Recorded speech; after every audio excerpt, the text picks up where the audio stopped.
ಧಾರವಾಡ ಕಟ್ಟೆ ಧಾರವಾಡ ಇದು ಸಮಾನ ಮನಸ್ಕರ ವೇದಿಕೆ.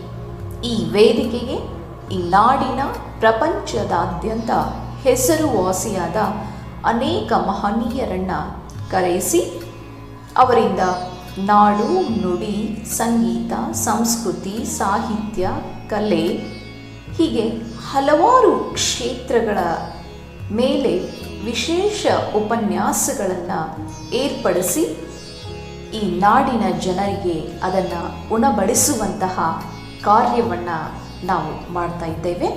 ನಮ್ಮೊಂದಿಗೆ ನೀವಿರುತ್ತೀರಿ ಎಂಬ ಭರವಸೆಯೊಂದಿಗೆ. ಧನ್ಯವಾದ. ಈ ಉಪನ್ಯಾಸ ಮಾಲಿಕೆಗೆ ನಮ್ಮ ವರ್ಷಗಳಾಗಿ ಆಗಮಿಸಿರುವಂತಹ ಪ್ರೊಫೆಸರ್ ಇವರಿಗೆ ಸ್ವಾಗತ. ಅದೇ ರೀತಿಯಾಗಿ ಇಂದು ನಮ್ಮ ಜೊತೆಗಿರುವ ಧಾರವಾಡ ಕಟ್ಟೆ ಧಾರವಾಡದ ಶಿಕ್ಷಕರು ಹಾಗೂ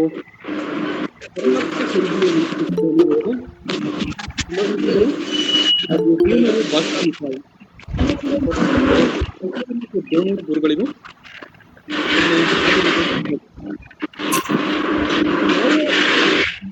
ಮೈಕ್ ಅನ್ನು ಅನ್ಮ್ಯೂಟ್ ಮಾಡಿದ್ರೆ ದಯವಿಟ್ಟು ಮ್ಯೂಟ್ ಮಾಡಿ. Thank you. ಹಾಗೂ ಇಂದಿನ ಈ ವರ್ಚುವಲ್ ಮೋಡ್ಗೆ ನಮ್ಮನ್ನು ಸೇರಿರುವಂತಹ ಧಾರವಾಡ ಕಟ್ಟೆ ಧಾರವಾಡದ ಎಲ್ಲ ಪದಾಧಿಕಾರಿಗಳಿಗೂ, ಪ್ರಧಾನ ಕಾರ್ಯದರ್ಶಿಗಳಿಗೂ, ಖಜಾಂಚಿಗಳಿಗೂ ಎಲ್ಲರಿಗೂ ಆದರದ ಸ್ವಾಗತ. ಈ ಕಾರ್ಯಕ್ರಮದಲ್ಲಿ ಭಾಗವಹಿಸಿರುವಂತಹ ಎಲ್ಲ ವೀಕ್ಷಕರಿಗೂ, ಕೇಳುಗರಿಗೂ ಹಾಗೂ ನಮ್ಮ ಮಾಧ್ಯಮ ಮಿತ್ರರಿಗೂ ಎಲ್ಲರಿಗೂ ಆದರದ ಸ್ವಾಗತ. ಇನ್ನು ಪ್ರೊಫೆಸರ್ ಟಿ ನಾಯಕ್ ಅವರು ಧಾರವಾಡದ ನಿವೃತ್ತ ಪ್ರಾಧ್ಯಾಪಕರು. ಇವರು ತಮ್ಮ BA ಮತ್ತು MA ಯನ್ನು ಧಾರವಾಡ ಕರ್ನಾಟಕ ವಿಶ್ವವಿದ್ಯಾನಿಲಯದಿಂದ ಪಡೆದುಕೊಂಡಿರುತ್ತಾರೆ. PhD ಯನ್ನು ಸರ್ದಾರ್ ಪಟೇಲ್ ವಿಶ್ವವಿದ್ಯಾನಿಲಯ ಗುಜರಾತ್ ದಿಂದ ಪಡೆದುಕೊಂಡಿರುತ್ತಾರೆ. ಹಾಗೆ ಇವರು ಸುಮಾರು 35 ವರ್ಷಗಳಿಗಿಂತ ಅಧಿಕ ಕಾಲ ಕಿಟಲ್ ಕಾಲೇಜ್, ಸಿದ್ದಪ್ಪ ಕಂಬಳಿ ಕಾನೂನು ಮಹಾವಿದ್ಯಾಲಯ, ಲಿಂಗರಾಜ್ ಕಾಲೇಜ್, JSS, KSLU ಕಾನೂನು ಮಹಾವಿದ್ಯಾಲಯ ಹೀಗೆ ಅನೇಕ ಶಿಕ್ಷಣ ಸಂಸ್ಥೆಗಳಲ್ಲಿ ಅವರ ಸೇವೆಯನ್ನು ಸಲ್ಲಿಸಿರ್ತಾರೆ. ನಿಜದ ನೆಲೆ ನಿಜಕ್ಕಿಲ್ಲ, ರಾವ್ ಬಹದ್ದೂರ್ ರುದ್ರಗೌಡ ಅರಟಾಳ್ ಹಾಗೂ ಪೆನ್ ಥಾರ್ನ್ಸ್ ಬ್ಲಾಸಮ್ ಇನ್ನು ಅನೇಕ ಕೃತಿಗಳು ಇವರಿಂದ ಹೊರಬಂದಿವೆ. ಮತ್ತೆ ಪ್ರೊಫೆಸರ್ ಟಿ ನಾಯಕ್ ಅವರು ಧಾರವಾಡದಲ್ಲಿ ನೆಲೆಸಿರ್ತಾರೆ. ನಮ್ಮ ವಿನಂತಿಗೆ ಓಗೊಟ್ಟು ಅವರು ಇಂದು ಉಪನ್ಯಾಸವನ್ನ ನೀಡಲಿಕ್ಕೆ ಆಗಮಿಸಿರ್ತಾರೆ. ನನ್ನ ಪೂರ್ವಕ ಧನ್ಯವಾದಗಳನ್ನು ನಮ್ಮ ಧಾರವಾಡ ಕಟ್ಟೆ ಮುಖಾಂತರ ಹಾಗೂ ಎಲ್ಲ ವೀಕ್ಷಕರ ಮುಖಾಂತರ ಅವರಿಗೆ ತಿಳಿಸ್ತಾ ಇದ್ದೇನೆ. ನಾವು ಶೇಕ್ಸ್ಪಿಯರ್ ಜೀವನ ಮಾರ್ಗ ಮತ್ತು ಸಾಹಿತ್ಯವನ್ನು ಕುರಿತಾದಂಥ ಕಾರ್ಯಕ್ರಮವನ್ನು ಹಮ್ಮಿಕೊಂಡಂಥ ಧಾರವಾಡ ಕಟ್ಟೆಯ ಎಲ್ಲ ಪದಾಧಿಕಾರಿಗಳಿಗೆ ನಾನು ವೈಯಕ್ತಿಕವಾಗಿ ಕೃತಜ್ಞತೆಗಳನ್ನು ಹೇಳ್ತೇನೆ. ಯಾಕೆ ಅಂತಂದ್ರೆ ಇತ್ತೀಚಿನ ದಿನಗಳಲ್ಲಿ ಶೇಕ್ಸ್ಪಿಯರ್ನ ಕುರಿತಂಥ ಅಧ್ಯಯನ, ಅಭ್ಯಾಸ ಮತ್ತು ಅವನ ಬಗ್ಗೆ ಸಂಶೋಧನೆಯನ್ನು ಮಾಡುವಂಥ ಪ್ರವೃತ್ತಿ ಕಡಿಮೆ ಆಗ್ತಾ ಇದೆ. ಈ ನಿಟ್ಟಿನಲ್ಲಿ ಶೇಕ್ಸ್ಪಿಯರ್ನ ಸಾಹಿತ್ಯವನ್ನು ಕುರಿತು ಈ ಉಪನ್ಯಾಸ ಮಾಲೆಯನ್ನು ಆರಂಭಿಸಿದಂಥ ಧಾರವಾಡ ಕಟ್ಟೆಯ ಅಧ್ಯಕ್ಷರಾದ ಡಾಕ್ಟರ್ ಬಸವರಾಜ ಡೂಣೂರ್ ಅವರಿಗೆ, ಹಾಗೆಯೇ ಪ್ರಧಾನ ಕಾರ್ಯದರ್ಶಿಯಾದಂಥ ಶ್ರೀಮತಿ ವಿಜಯಲಕ್ಷ್ಮಿ ದಾನರೆಡ್ಡಿ ಅವರಿಗೆ, ಈ ಕಾರ್ಯಕ್ರಮದ ರೂವಾರಿಗಳಾದಂಥ ಡಾಕ್ಟರ್ ಪ್ರಕಾಶ್ ಬಾಳೆಕಾಯಿ ಹಾಗೂ ತಾಂತ್ರಿಕ ನೆರವನ್ನು ನೀಡುತ್ತಿರುವಂತಹ ಸಮಂತ್ ಪತ್ತಾರ್ ಅವರಿಗೆ ನಾನು ಮೊಟ್ಟ ಮೊದಲಿಗೆ ಕೃತಜ್ಞತೆಗಳನ್ನು ಹೇಳಲಿಕ್ಕೆ ಬಯಸ್ತೇನೆ. ಶೇಕ್ಸ್ಪಿಯರ್ನ ನಾಟಕಗಳಲ್ಲಿ ಸ್ತ್ರೀ ಪಾತ್ರಗಳನ್ನು ಕುರಿತು ಮಾತನಾಡೋದಕ್ಕಿಂತ ಮುಂಚೆ ಶೇಕ್ಸ್ಪಿಯರ್ನ ಬಗ್ಗೆ ಕೆಲವು ಮಾತುಗಳನ್ನು ಹೇಳಲಿಕ್ಕೆ ಇಚ್ಛೆ ಪಡುತ್ತೇನೆ. ಶೇಕ್ಸ್ಪಿಯರ್ ಕೇವಲ ಇಂಗ್ಲಿಷ್ ಸಾಹಿತ್ಯದ ದೊಡ್ಡ ನಾಟಕಕಾರ ಅಲ್ಲ, ಜಗತ್ತಿನ ನಾಟಕ ಸಾಹಿತ್ಯದಲ್ಲಿಯೇ ಯಾವುದೇ ಮಹಾನ್ ನಾಟಕಕಾರ ಕೂಡ ತನ್ನ ಸ್ಥಾನವನ್ನು ಹಂಚಿಕೊಳ್ಳುವಂಥ ನಾಟಕಕಾರ. ಅವನು ಬರೆದದ್ದು ಕೇವಲ 37 ನಾಟಕಗಳಾದರೂ ಈ 37 ನಾಟಕಗಳಲ್ಲಿ ಮಾನವ ಜೀವನದ ವೈವಿಧ್ಯತೆ, ವೈರುಧ್ಯತೆ, ವೈಫಲ್ಯ, ಸಂಕೀರ್ಣತೆ ಇವುಗಳನ್ನು ಕುರಿತು ತನ್ನದೇ ಆದಂತಹ ಒಂದು ವಿಶಿಷ್ಟವಾದಂತಹ ನೋಟದಿಂದ ಜೀವನ ಚಿತ್ರಣವನ್ನು ಕೊಟ್ಟಿದ್ದಾನೆ. ಈ ಜೀವನ ಚಿತ್ರಣದ ಮೂಲಕ ನಾಟಕವನ್ನು ವಾಚಿಸುವವರಿಗೆ, ನಾಟಕವನ್ನು ನೋಡುವವರಿಗೆ ನಾವು ನಮ್ಮ ಜೀವನದಲ್ಲಿ ಇಂಥ ಅವನು ಹೇಳಿದಂಥ ತಾತ್ವಿಕ ಅಂಶಗಳನ್ನು ಅಳವಡಿಸಿಕೊಂಡ್ರೆ ನಮ್ಗೆ ಅದರಿಂದ ಲಾಭ ಆಗ್ತಾ ಅನ್ನೋದ್ರೊಳಗೆ ಯಾವುದೇ ಒಂದು ಸಂಶಯ ಇಲ್ಲ. ಒಂದೇ ಮಾತಿನಲ್ಲಿ ಹೇಳಬೇಕಂತಂದ್ರೆ, ಶೇಕ್ಸ್ಪಿಯರ್ ತನ್ನ ನಾಟಕದಲ್ಲಿ ಇಡೀ ಮಾನವ ಕುಲವನ್ನೇ ಕುರಿತು ಬರೆದಿದ್ದಾನೆ. ನಮ್ಮ ಕನ್ನಡದ ಆದಿ ಕವಿಯಾದಂತಹ ಪಂಪ ಮಾನವ ಕುಲಂ ತಾನೊಂದೇ ಒಲಂ ಅಂತ ಹೇಳಿದ. ನಮ್ಮ ಸಾಹಿತಿಗಳು ತಮ್ಮ ತಮ್ಮ ದೇಶದ ಭಾಷೆಯಲ್ಲಿ ಬರೆದರೂ ಕೂಡ ಅವರು ತಮ್ಮ ಸಾಹಿತ್ಯ ಕೃತಿಗಳಲ್ಲಿ ಪ್ರತಿಪಾದಿಸುವಂತಹ ಜೀವನ ಮೌಲ್ಯಗಳು, ಅವರು ಕೊಡುವಂತಹ ಒಂದು ಜೀವನ ದರ್ಶನ, ಅದು ಇಡೀ ಮಾನವ ಕುಲಕ್ಕೆ ಅನ್ವಯವಾಗುವಂತಹದ್ದು. ಈ ದೃಷ್ಟಿಯಿಂದ ಶೇಕ್ಸ್ಪಿಯರ್ ತನ್ನ ನಾಟಕಗಳಲ್ಲಿ ತನ್ನ ಕಾಲದ ಜೀವನವನ್ನು ಕುರಿತು ಮತ್ತು ತಾನು ಕಂಡುಕೊಂಡಂತಹ ಅನುಭವಗಳಿಗೆ ಒಂದು ಅಭಿವ್ಯಕ್ತಿಯನ್ನು ಕೊಟ್ಟರೂ ಕೂಡ ಅವು ಸಾರ್ವಕಾಲಿಕವಾದದ್ದು ಅಂತ ಹೇಳಲಿಕ್ಕೆ ಯಾವುದೇ ಒಂದು ರೀತಿಯ ಸಂಶಯ ಇಲ್ಲ. ಅವನು ಪ್ರತಿಪಾದಿಸಿದಂತಹ ತತ್ವಗಳು, ಅವನು ಕೊಟ್ಟಂತಹ ಸಂದೇಶ, ಅವನ ಜೀವನ ದರ್ಶನ, ಇದು ಎಲ್ಲ ಸರ್ವಕಾಲಕ್ಕೂ ಸರ್ವ ಜನಾಂಗಕ್ಕೂ ಅನ್ವಯ ಆಗುವಂತಹದ್ದು. ಈ ದೃಷ್ಟಿಯಿಂದ ನಾವು ಶೇಕ್ಸ್ಪಿಯರ್ನನ್ನ ಒಬ್ಬ ಮಹಾನ್ ಕವಿ ಅಂತ ಕರೆಯಬಹುದು. ನಾನು ಶೇಕ್ಸ್ಪಿಯರ್ ಬಗ್ಗೆ ಯಾಕೆ ಇಷ್ಟೆಲ್ಲ ಹೇಳ್ತಾ ಇದ್ದೇನೆ ಅಂತಂದ್ರೆ, ನಮ್ಮ ವ್ಯಾಸರು ರಚಿಸಿದಂತಹ ಮಹಾಭಾರತದ ಬಗ್ಗೆ ಒಂದು ಮಾತನ್ನು ಹೇಳ್ತಾರೆ. ಏನು ಅಂದ್ರೆ, ವ್ಯಾಸೋತ್ತಿಷ್ಟಂ ಜಗತ್ ಸರ್ವಂ ಅಂತ. ಅಂದ್ರೆ ಮಹಾಭಾರತದಲ್ಲಿ ಏನಿದೆಯೋ ಅದು ಜಗತ್ತಿನಲ್ಲಿ ಎಲ್ಲ ಕಡೆ ಸಿಗಬಹುದು, ಮಹಾಭಾರತದಲ್ಲಿ ಏನು ಇಲ್ವೋ ಅದು ಜಗತ್ತಿನ ಬೇರೆ ಯಾವುದೇ ಭಾಗದಲ್ಲಿ ಸಿಗೋದಿಲ್ಲ ಅಂತ. ನಾವು ಇದೇ ಮಾತನ್ನೇ ಶೇಕ್ಸ್ಪಿಯರ್ ಬಗ್ಗೆ ಹೇಳಬಹುದು. ಶೇಕ್ಸ್ಪಿಯರ್ನ ಕೃತಿಗಳಲ್ಲಿ ನಮಗೆ ಇಡೀ ಮಾನವ ಕುಲದ ಜೀವನ ದರ್ಶನ ಲಭ್ಯವಾಗ್ತದೆ. ಅವನು ಸೃಷ್ಟಿಸಿದಂತಹ ಪಾತ್ರಗಳು, ಸೃಷ್ಟಿಸಿದಂತಹ ಸನ್ನಿವೇಶಗಳು, ಅವನು ಕೊಟ್ಟಂತಹ ಅನೇಕ ಮೌಖಿಕ ಮಾತುಗಳು, ಇವನ್ನೆಲ್ಲ ನೋಡಿದಾಗ ಶೇಕ್ಸ್ಪಿಯರ್ ಎಂಥ ಒಂದು ಆದರ್ಶವಾದ ಜೀವನ ದರ್ಶನವನ್ನು ನಮಗೆ ಕೊಟ್ಟಾನ ಎಂಬುದು ಗುರುತಾಗ್ತದೆ. ಹ್ಯಾಮ್ಲೆಟ್ ನಾಟಕದಲ್ಲಿ ಹ್ಯಾಮ್ಲೆಟ್ ಒಂದು ಮಾತನ್ನು ಹೇಳ್ತಾನೆ, what a piece of work is man, how noble in reason, how infinite in faculty in form, how express and admirable in action, how like an angel, in expression how like a god, the beauty of the world, the paragon of animals. ಈ ಮಾತು ಶೇಕ್ಸ್ಪಿಯರ್ನಿಗೂ apply ಆಯ್ತು ಅಂತ ಹೇಳಿದ್ರೆ ಏನು ಅತಿಶಯೋಕ್ತಿ ಅಲ್ಲ. ಅವನಲ್ಲಿ ಇರುವಂತಹ ಒಂದು ಪ್ರತಿಭೆ, ಕಲ್ಪನಾ ಶಕ್ತಿ, ವಿಚಾರ, ಜೀವನ ದರ್ಶನ, ಇವನ್ನೆಲ್ಲ ನೋಡಿದಾಗ ಶೇಕ್ಸ್ಪಿಯರ್ನಂಥ ಒಬ್ಬ ದೊಡ್ಡ ಕಲಾವಿದ ಯಾವುದೇ ದೇಶದ ಒಂದು ಹೆಮ್ಮೆ ಮತ್ತು ಭಾಗ್ಯ ಅಂತ ಹೇಳಬಹುದು.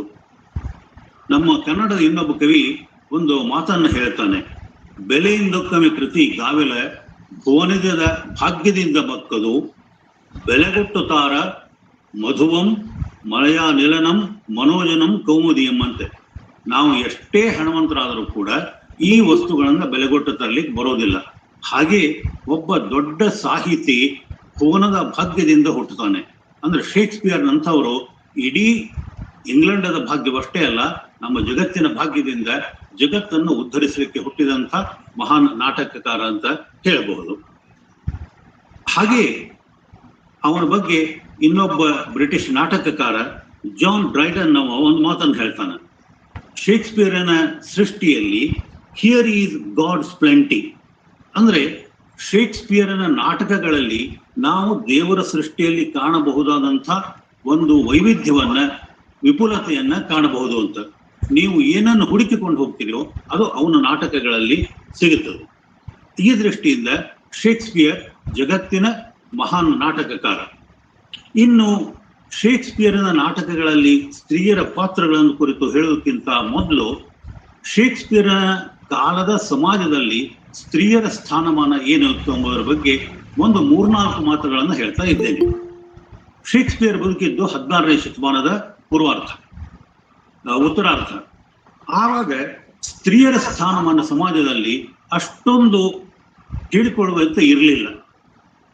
ಹೆಣ್ಣು ಅಬಲೆ, ಅವಳು ಪುರುಷನಿಗಿಂತ ಕಡಿಮೆ ಮತ್ತು ಅವಳಿಗೆ ಸರಿಯಾದ ಸೂಕ್ತವಾದಂತಹ ಸರಿಸಮಾನವಾದಂತಹ ಸ್ಥಾನಮಾನ ಸಿಕ್ಕಿರಲಿಲ್ಲ.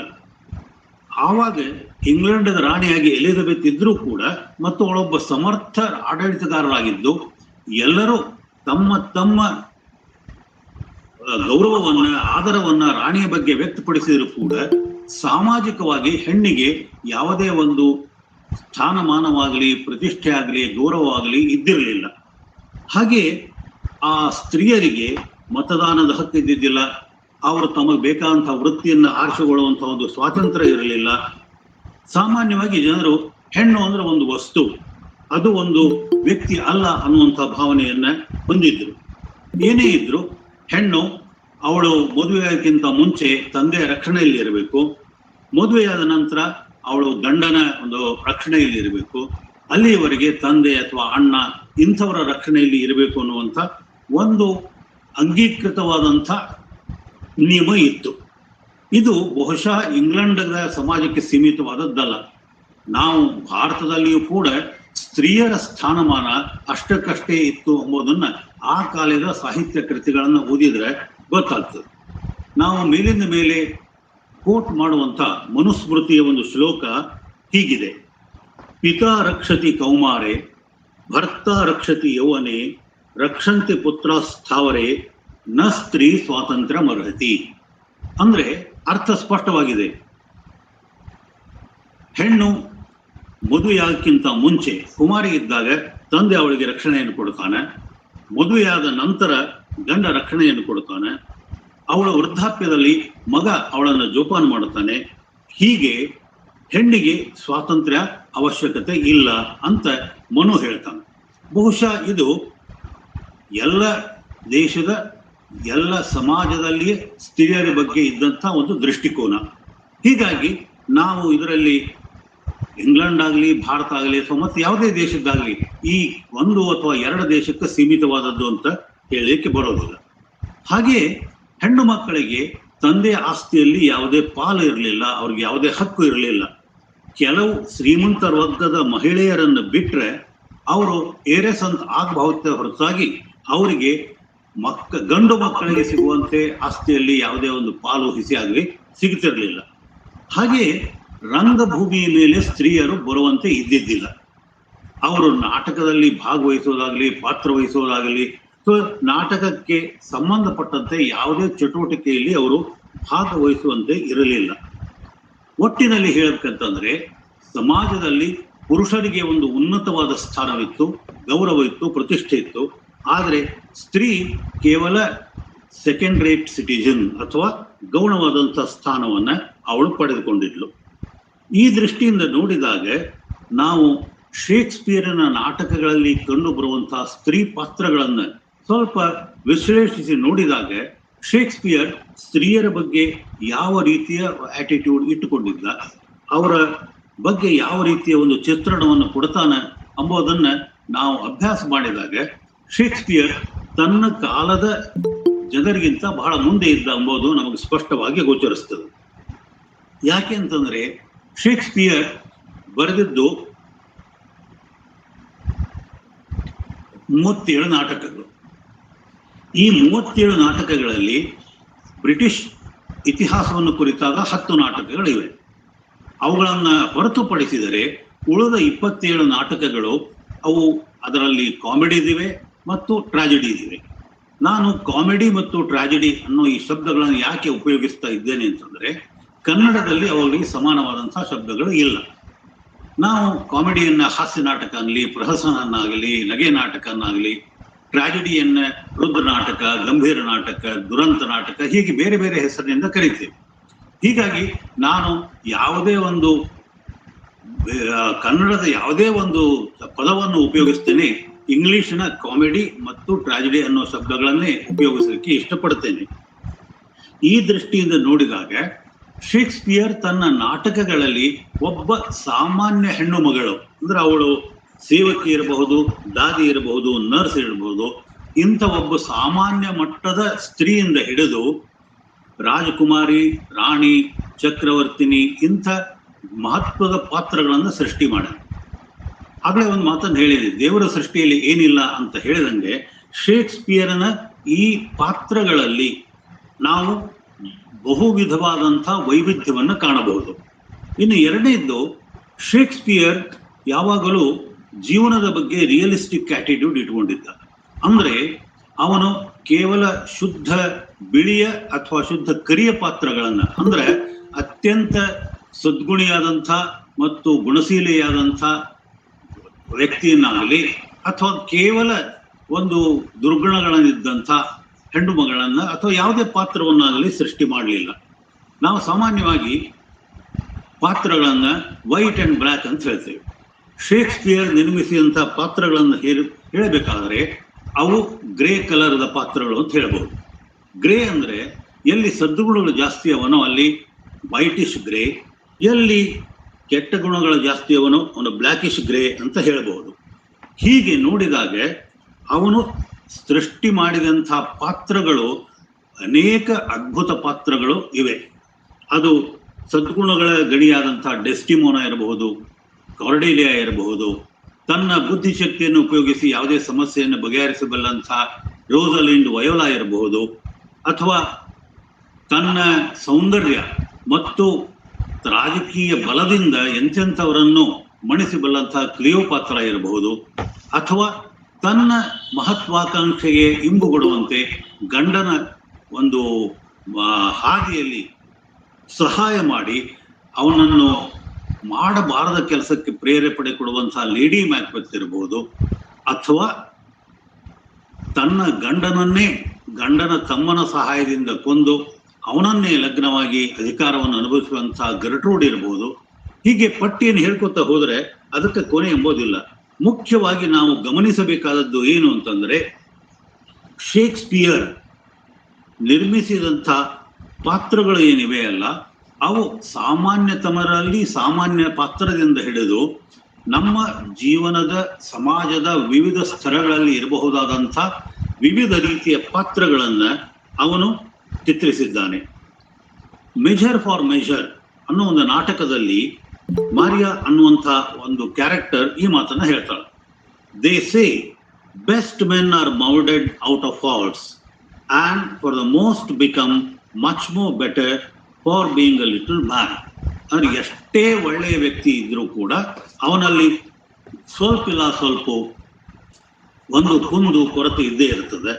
ಹಾಗೆ ಎಂಥ ನೀಚ ಮನುಷ್ಯ ಇದ್ದಾನಂದ್ರೂ ಕೂಡ ಅವನಲ್ಲಿ ಸ್ವಲ್ಪ ಆದರೂ ಒಂದು ಒಳ್ಳೆಯ ಅಂಶ ಇದ್ದೇ ಇರ್ತದೆ. ಹೀಗೆ ಅವನು ಸೃಷ್ಟಿಸಿದಂಥ ಪಾತ್ರಗಳಲ್ಲಿ ಈ ಬಗೆಯ ಒಂದು ನಾವು ಮಿಳನವನ್ನ, ಒಳ್ಳೆಯದು ಮತ್ತು ಕೆಟ್ಟದ್ದು, ಆ ಮಿಳನವನ್ನ ಕಾಣ್ತೇವೆ. ಇನ್ನು ಶೇಕ್ಸ್ಪಿಯರ್ ಸೃಷ್ಟಿಸಿದಂಥ ಸ್ತ್ರೀ ಪಾತ್ರಗಳ ಬಗ್ಗೆ ಬರೋಣ. ಸಾಮಾನ್ಯವಾಗಿ ಶೇಕ್ಸ್ಪಿಯರನ್ನ ಅಭ್ಯಾಸ ಮಾಡುವವರಿಗೆ ಜಾನ್ ರಸ್ಕಿನ್ನ ಈ ಒಂದು ಹೇಳಿಕೆ ಅತ್ಯಂತ ಚಿರಪರಿಚಿತ. ರಸ್ಕಿನ್ ಒಂದು ಮಾತನ್ನು ಹೇಳ್ತಾನೆ, Shakespeare has no heroes, he has only heroines. ಈ ಮಾತು ಅರ್ಧ ಸತ್ಯ, ಅಂದ್ರೆ ಅರ್ಧ ಸತ್ಯ ಅಲ್ಲ ಅಂತ. ಯಾಕೆ ಅಂದ್ರೆ ಶೇಕ್ಸ್ಪಿಯರ್ ಸೃಷ್ಟಿ ಮಾಡಿದಂತಹ ನಾಟಕಗಳನ್ನು ನೋಡಿದಾಗ ಮತ್ತು ಆ ನಾಟಕಗಳಿಗೆ ಅವನು ಕೊಟ್ಟಂಥ ಶೀರ್ಷಿಕೆಗಳನ್ನು ನೋಡಿದಾಗ ಶೇಕ್ಸ್ಪಿಯರ್ ಎಂಥ ಅದ್ಭುತವಾದ ಪುರುಷ ಪಾತ್ರಗಳನ್ನು ಸೃಷ್ಟಿ ಮಾಡ್ಯಾನೆಂಬುದು ಗೊತ್ತಾಗ್ತದೆ. Hamlet, Macbeth, Othello, King Lear, Julius Caesar, Antony and Cleopatra, Romeo and Juliet, Coriolanus, ಹೀಗೆ ಆ ಪಟ್ಟಿಯನ್ನು ಬೆಳೆಸುತ್ತಾ ಹೋಗ್ಬೋದು ನಾವು. ಆದರೆ ಹೇಳೋ ಉದ್ದೇಶ ಇಷ್ಟೇ, ಶೇಕ್ಸ್ಪಿಯರ್ ಅದ್ಭುತವಾದಂಥ ಪುರುಷ ಪಾತ್ರಗಳನ್ನು ಸೃಷ್ಟಿ ಮಾಡ್ಯಾನ, ಹಾಗೆಯೇ ಅದ್ಭುತವಾದಂಥ ಸ್ತ್ರೀ ಪಾತ್ರಗಳನ್ನು ಸೃಷ್ಟಿ ಮಾಡ್ಯಾನ. ಹೀಗಾಗಿ ನಾವು ಕೇವಲ ಒಂದು ನಿರ್ದಿಷ್ಟವಾದ ಗುಂಪಿಗೆ ಕೇವಲ ಸ್ತ್ರೀಯರನ್ನು ಹಿಡ್ಕೊಂಡು ಶೇಕ್ಸ್ಪಿಯರ್ ಹ್ಯಾಸ್ ಓನ್ಲಿ ಹಿರೋಯಿನ್ಸ್, ಅಥವಾ ಟ್ರಾಜಿಡಿಗಳನ್ನು ಹಿಡ್ಕೊಂಡು Shakespeare has created wonderful, great, noble male characters ಅನ್ನುವಂಥ ದಿಢೀರ್ ನಿರ್ಣಯಕ್ಕೆ ಬಂದು ಹತ್ತೋದು ಸರಿಯಲ್ಲ. ಈ ದೃಷ್ಟಿಯಿಂದ ನಾವು ಈ ರಸ್ಕಿನ್ನ ಹೇಳಿಕೆಯನ್ನ ಸೀಮಿತ ಅರ್ಥದಲ್ಲಿ ತೆಗೆದುಕೊಳ್ಳಬೇಕು. ಹಾಗೆ ನಾವು ಸಾಹಿತ್ಯದ ವಿದ್ಯಾರ್ಥಿಗಳಿಗೆ ಇಂಗ್ಲಿಷ್ ಬೋಧಿಸುವಾಗ ಪರೀಕ್ಷೆಯಲ್ಲಿ ಮೇಲಿನ ಮೇಲೆ ಒಂದು ಪ್ರಶ್ನೆಯನ್ನ ಕೇಳ್ತಿದ್ವಿ, ಅಥವಾ ಆ ಪ್ರಶ್ನೆ ನಮಗೆ ಎದುರಾಗ್ತಿತ್ತು. ಅದೇನು ಅಂದ್ರೆ, ಟ್ರಾಜಿಡಿ ಈಸ್ ಮ್ಯಾಸ್ಕ್ಯುಲಿನ್, ಕಾಮಿಡಿ ಫೆಮಿನೈನ್ ಅಂತ. ಅಂದ್ರೆ ಟ್ರಾಜಿಡಿ ಮತ್ತು ಕಾಮಿಡಿಗಳಿಗೂ ಕೂಡ ನಾವು ಈ ಜೆಂಡರ್ ಫಿಕ್ಸ್ ಮಾಡಿದ್ವೇನೋ ಅಂತ ಅಲ್ಲ. ಇದರ if you read between the lines, tragedy is masculine ಅಂದ್ರೆ ಟ್ರಾಜಿಡಿಯಲ್ಲಿ ಪುರುಷ ಪಾತ್ರಗಳು ಪ್ರಧಾನವಾಗಿರ್ತಾವ, ಕಾಮಿಡಿಯಲ್ಲಿ ಸ್ತ್ರೀ ಪಾತ್ರಗಳು ಪ್ರಧಾನವಾಗಿರ್ತಾವ. ಅಥವಾ ಟ್ರಾಜಿಡಿಯಲ್ಲಿ ನಡೆಯುವಂತಹ ಎಲ್ಲ ಕ್ರಿಯೆ ಪುರುಷ ಪಾತ್ರಗಳ ಸುತ್ತ ನಡೆದು ಪುರುಷ ಪಾತ್ರಗಳ ನಿಯಂತ್ರಣದಲ್ಲಿ ಇದ್ರೆ, ಕಾಮಿಡಿಯಲ್ಲಿ ಎಲ್ಲ ಕ್ರಿಯೆಗಳು ಸ್ತ್ರೀಯರ ಸುತ್ತಮುತ್ತ ನಡೆದು ಆ ಕ್ರಿಯೆಗಳನ್ನ ಸ್ತ್ರೀಯರು ನಿಯಂತ್ರಿಸ್ತಾರೆ ಅಂತ. ಈ ದೃಷ್ಟಿಯಿಂದ ನೋಡಿದಾಗ ನಾವು ಶೇಕ್ಸ್ಪಿಯರನ ನಾಟಕಗಳಲ್ಲಿ, ಅದು ಕಾಮಿಡಿನೇ ಇರಲಿ ಟ್ರಾಜಿಡಿನೇ ಇರಲಿ, ಈ ಎರಡೂ ಬಗೆಯ ಪಾತ್ರಗಳಿಗೆ ಸಮಾನವಾದಂತಹ ಅವಕಾಶ ಸಿಕ್ಕಿದೆ. ಹೀಗಾಗಿ ಕೇವಲ ಒಂದೇ ಒಂದು ಬಗೆಯ ಪಾತ್ರಗಳಿಗೆ ಪ್ರಾಧಾನ್ಯ ಕೊಟ್ಟಾನಂತ ಹೇಳೋದು ಸೂಕ್ತ ಆಗ್ಲಿಕ್ಕಿಲ್ಲ. ಇನ್ನು ಅವನು ಬರೆದಂತಹ ನಾಟಕಗಳ ಬಗ್ಗೆ ಬರೋಣ. ಶೇಕ್ಸ್ಪಿಯರ್ ಬರೆದಿರೋದು ಒಟ್ಟು 27 ನಾಟಕ ಅಂತ ಹೇಳಿದೆ. ಅಂದ್ರೆ 27 ಹಿಸ್ಟ್ರಿ ಪ್ಲೇಸ್ ಬಿಟ್ಟು, ಇದರಲ್ಲಿ 17 ಕಾಮಿಡಿ, ಅಂದ್ರೆ ಅವನ ಪ್ರಾರಂಭದ ಕಾಮಿಡಿಯಿಂದ ಹಿಡಿದು ಅವನ ಜೀವಿತದ ಕೊನೆಯ ಅವಧಿಯಲ್ಲಿ ಬರೆದಂತ ಡ್ರಾಮ್ಯಾಟಿಕ್ ರೊಮ್ಯಾನ್ಸಸ್, ಇವು ಕೂಡ ಈ ಒಂದು ಕಾಮಿಡಿ ಅನ್ನುವಂಥ ವಿಭಾಗದಲ್ಲಿ ಸೇರ್ಪಡೆ ಆಗ್ತವೆ. ಇನ್ನು ಉಳಿದ 10 ನಾಟಕಗಳು ಟ್ರಾಜಿಡಿಗಳು. ಒಟ್ಟಾಗಿ ನಾವು ಈ 27 ನಾಟಕಗಳನ್ನ ನಮ್ಮ ಅವಗಾಹನೆಗೆ ತೆಗೆದುಕೊಂಡ್ರೆ, ಈ ಸೀಮಿತ ಅವಧಿಯಲ್ಲಿ ಎಲ್ಲ ನಾಟಕಗಳಲ್ಲಿ ಬರುವಂತಹ ಸ್ತ್ರೀ ಪಾತ್ರಗಳನ್ನು ಕುರಿತು ಹೇಳೋದು ಕಷ್ಟ ಸಾಧ್ಯ. ಕೇವಲ ಹೆಸರನ್ನು ಹೇಳಬಹುದೇ ಹೊರತಾಗಿ ಅವುಗಳನ್ನ ವಿಶ್ಲೇಷಣೆ ಮಾಡೋದಾಗಲಿ, ಅವುಗಳನ್ನ ಸ್ವಲ್ಪ ವಿವರಿಸಿ ಹೇಳೋದಾಗಲಿ ಸಾಧ್ಯ ಆಗೋದಿಲ್ಲ. ಹೀಗಾಗಿ ನಾನು ಕೇವಲ ಮಹತ್ವದ ನಾಟಕಗಳನ್ನ ಆಯ್ದುಕೊಂಡು ಉಳಿದ ನಾಟಕಗಳನ್ನ ಹೇಳಿ ಬಿಟ್ಟು ಬಿಡುತ್ತೇನೆ. ಪ್ರಾರಂಭದ ನಾಟಕಗಳಲ್ಲಿ 2 Gentlemen of Verona, love the labours last ಮುಂತಾದ ನಾಟಕಗಳಲ್ಲಿ ನಾವು ಶೇಕ್ಸ್ಪಿಯರ್ ತನ್ನ ಸಮಕಾಲೀನ ಲೇಖಕರ ಒಂದು ಮಾದರಿಯಲ್ಲಿ ನಾಟಕಗಳನ್ನು ಬರೀತಾನೆ. ಅಂದ್ರೆ Robert Greene, Lyly, George Peele ಮುಂತಾದವರ ಪ್ರಭಾವದಿಂದ ಅವನು ನಾಟಕಗಳನ್ನು ಬರೆದು ಆ ಪ್ರಭಾವದಲ್ಲಿಯೇ ಈ ಕಾಮಿಡಿಗಳು ತಯಾರಾದವು. ಹೀಗಾಗಿ ಅಷ್ಟೊಂದು ಮಹತ್ವದ ಕೃತಿಗಳಲ್ಲ ಅಂತ ಹೇಳಬಹುದು. ಇನ್ನು ಅವನು ಈ ಹಂತವನ್ನು ದಾಟಿ ಮಿಡ್ ಸಮರ್ 19 ಬರುವಾಗ ಸಾಕಷ್ಟು ಪ್ರಬುದ್ಧತೆಯನ್ನು ಪಡೆದಿರುತ್ತಾನೆ. ಈ ಒಂದು ನಾಟಕದಲ್ಲಿ 4 ಬೇರೆ ಬೇರೆ ಪ್ಲಾಟ್ಗಳು ಸೇರಿಕೊಂಡು ಒಂದು ಸುಂದರವಾದಂತಹ ಸಮನ್ವಯವನ್ನು ಸಾಧಿಸಿ ಒಂದು ಅತ್ಯುತ್ತಮವಾದಂತಹ ನಾಟಕವನ್ನ ಕೊಡ್ತಾನೆ. ಇದಾದ ಮೇಲೆ ನಾವು ಯಾವುಗಳನ್ನ ಮ್ಯಾಚುವರ್ ಕಾಮಿಡೀಸ್ ಅಂತ ಕರೀತೇವೋ ಆ 4 ಕಾಮಿಡಿಗಳು ಬರ್ತಾವೆ. The Merchant of Venice, much ಅಡೋ about nothing. ಈ ನಾಟಕಗಳಲ್ಲಿ ಪ್ರೀತಿ, ಪ್ರೇಮ, ಪ್ರಣವೇ ಮುಖ್ಯ ವಸ್ತುವಾಗಿರೋದ್ರಿಂದ ನಾವು ಈ ನಾಟಕದಲ್ಲಿ ಒಂದಲ್ಲ ಅನೇಕ ಪ್ರೇಮಿಗಳ ಜೋಡಿಗಳನ್ನ ನೋಡ್ತೇವೆ. ಈ ಮರ್ಚೆಂಟ್ ಆಫ್ ವೆನೀಸ್ ಅಲ್ಲಿ 3 ಪ್ರಣಯಿಗಳು, ಜೆಸಿಕಾ ಲೊರೆಂಜೋ, ಬಸಾನಿಯೋ ಪೋರ್ಷಿಯಾ, ಇವರು 2 ಪ್ರೇಮಿಗಳ ಒಂದು ಜೋಡಿಯನ್ನು ನಾವು ಕಾಣ್ತೇವೆ. ನಾಟಕದ ಕಥೆಯನ್ನು ಹೇಳಲಿಕ್ಕೆ ನಾನು ಹೋಗೋದಿಲ್ಲ. ನಾಟಕದ ಪ್ರಧಾನ ಪಾತ್ರ ಅಂದ್ರೆ ಪೋರ್ಷಿಯಾ. ಈ ಪೋರ್ಷಿಯಾ ಶೇಕ್ಸ್ಪಿಯರಿನ ಉಳಿದ ಕೆಲವು ನಾಟಕಗಳಲ್ಲಿ ಬರುವಂತೆ ತಂದೆ ಇಲ್ದವಳು, ಅಂದ್ರೆ ತಂದೆ ಸತ್ತು ಹೋಗ್ಯಾನ. ಆದ್ರೆ ತಂದೆ ಸತ್ತು ಹೋಗಕ್ಕಿಂತ ಮುಂಚೆ ಮಗಳ ಲಗ್ನದ ಸಲುವಾಗಿ ಒಂದು ಕರಾರನ್ನು ಹಾಕಿರ್ತಾನೆ. ಅವನು ತನ್ನ ಮನೆಯಲ್ಲಿ 3 ಪೆಟ್ಟಿಗೆಗಳನ್ನು, ಕರಂಡಕಗಳನ್ನು ಇಟ್ಟು ಆ ಕರಂಡಕದಲ್ಲಿ ತನ್ನ ಮಗಳ ಫೋಟೋ ಇಟ್ಟು ಯಾವ ಕರಂಡಕದಲ್ಲಿ ಅವಳ ಮಗಳ ಫೋಟೋ ಇದೆಯೋ ಅದನ್ನು ಆಯ್ದುಕೊಳ್ಳುವವ ಅವಳ ಗಂಡ ಆಗಬೇಕು ಅಂತ. ಇದು ಬಹುಶಃ ನಮ್ಮ ಈ ಪಿತೃಪ್ರಧಾನವಾದ ಕುಟುಂಬದಲ್ಲಿ ಅಥವಾ ಪುರುಷ ಪ್ರಧಾನವಾದ ಕುಟುಂಬದಲ್ಲಿ ಹೇಗೆ ಹಿರಿಯರಾಗಲಿ, ತಂದೆಯಾಗಲಿ ಅಥವಾ ಉಳಿದ ಪುರುಷರಾಗಲಿ ಹೆಣ್ಣು ಮಕ್ಕಳನ್ನ ನಿಯಂತ್ರಣದಲ್ಲಿ ಇಟ್ಟುಕೊಳ್ಳಲಿಕ್ಕೆ ಇಂಥ ಕರಾರುಗಳನ್ನು ಹಾಕ್ತಾ ಇದ್ರು ಎಂಬುದು ಗೊತ್ತಾಗ್ತದೆ. ಇದು ಕೇವಲ ಈ ಮರ್ಚೆಂಟ್ ಆಫ್ ವೆನೀಸ್ ನಾಟಕಕ್ಕೆ ಸೀಮಿತವಾದದ್ದಲ್ಲ.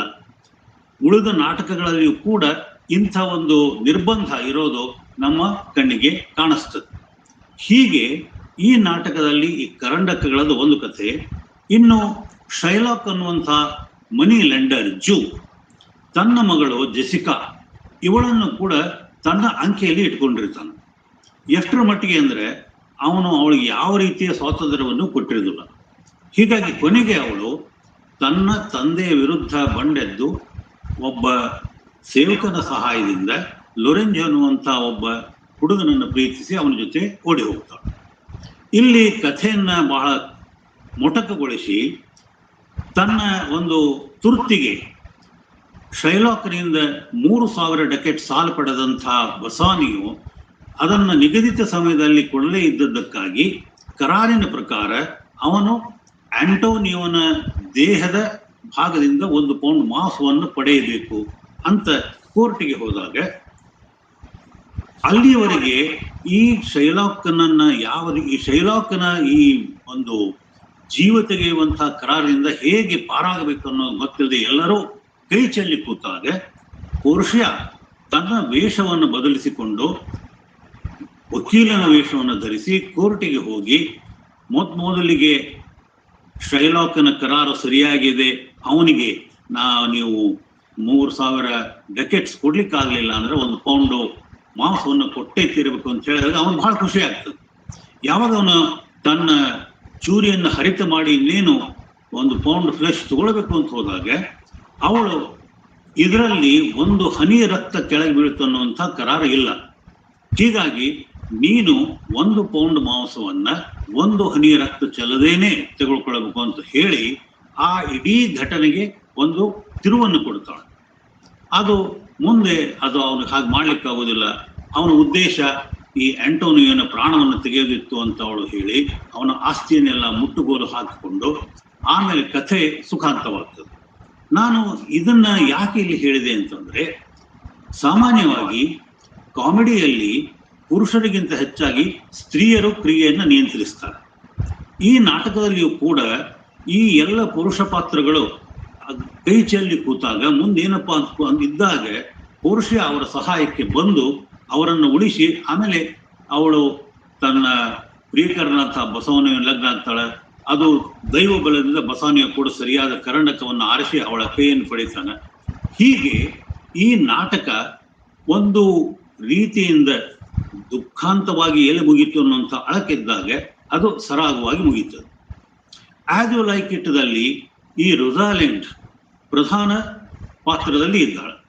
ಅವಳು ಕೂಡ ಒಂದು ಕಾರಣದಿಂದ ಅವಳ ತಂದೆ ಡ್ಯೂಕ್ ಇದ್ದವ ಅವಳ ಚಿಕ್ಕಪ್ಪನಿಂದ ಸ್ಥಾನಭ್ರಷ್ಟನಾಗಿ ಆರ್ಡನ್ ಆಫ್ ಯುವರ್ಶಾಮ್ ಅನ್ನುವಲ್ಲಿ ತಲೆಮರೆಸಿಕೊಂಡಿರ್ತಾನೆ.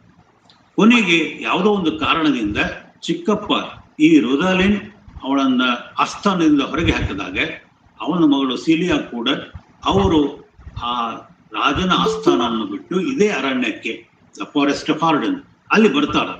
ವೇಷವನ್ನು ಮರೆಸಿಕೊಂಡು ರೊಸಾಲಿಂಡ್ ಗ್ಯಾನಿಮೇಡ್ ಅಂತ ಹೆಸರನ್ನಿಟ್ಟುಕೊಂಡು ಅಲ್ಲಿ ಇರ್ತಾಳೆ.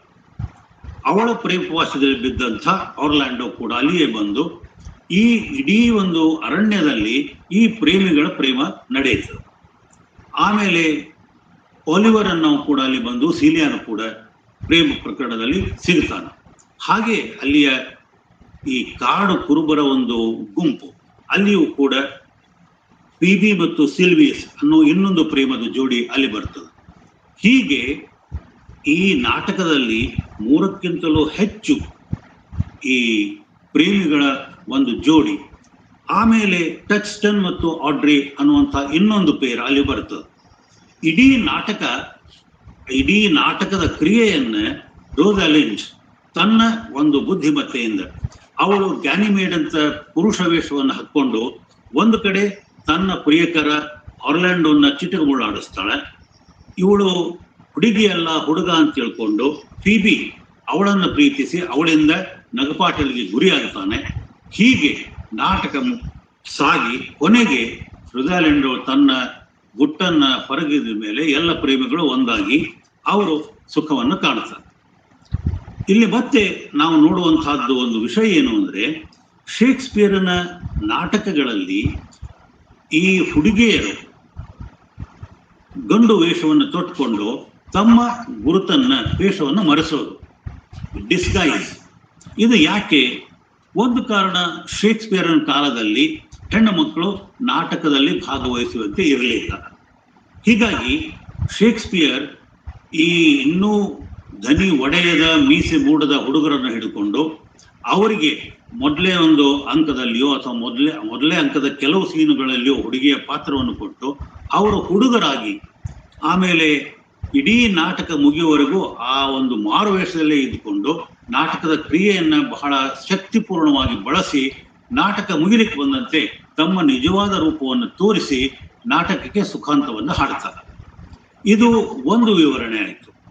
ಆದರೆ ಈ ನಾಟಕದಲ್ಲಿ ರೋಸಾಲಿಂಡ್ ತನ್ನ ವೇಷವನ್ನು ಮರೆಸಿಕೊಂಡಂತೆ ಮುಂದೆ 12th ನೈಟ್ ನಾಟಕದಲ್ಲಿ ವಯೋಲಾ ಕೂಡ ತನ್ನ ವೇಷವನ್ನು ಮರೆಸಿಕೊಂಡು ಅವಳು ಸಿಜಾರಿಯನ್ನು ಹೆಸರನ್ನು ಇಟ್ಟುಕೊಂಡು ಡ್ಯೂಕ್ನಲ್ಲಿ ಕೆಲಸಕ್ಕೆ ಸೇರಿ ಆ ಡ್ಯೂಕ್ ಒಲಿವಿಯಾ ಅನ್ನೋ ಯುವತಿಯನ್ನು ಪ್ರೀತಿಸಿ ಅವ ಎಂಥ ವ್ಯಕ್ತಿ ಅಂದ್ರೆ ತನ್ನ ಪ್ರೇಮವನ್ನು ಸ್ವತಃ ತಾನೇ ನಿವೇದಿಸಲಿಕ್ಕೆ ಹೋಗದೆ ಅವಳನ್ನ ತನ್ನ ಪ್ರೇಮವನ್ನ ಅವಳಿಗೆ ತಿಳಿಸಲಿಕ್ಕಾಗಿ ಒಬ್ಬ ಮೆಸೆಂಜರ್ ಈ ಸಿಜಾರಿಯೋ ಆ ದೂತ ಅಥವಾ ದೂತೆಯಾಗಿ ಕಾರ್ಯವನ್ನು ನಿರ್ವಹಿಸ್ತಾಳೆ.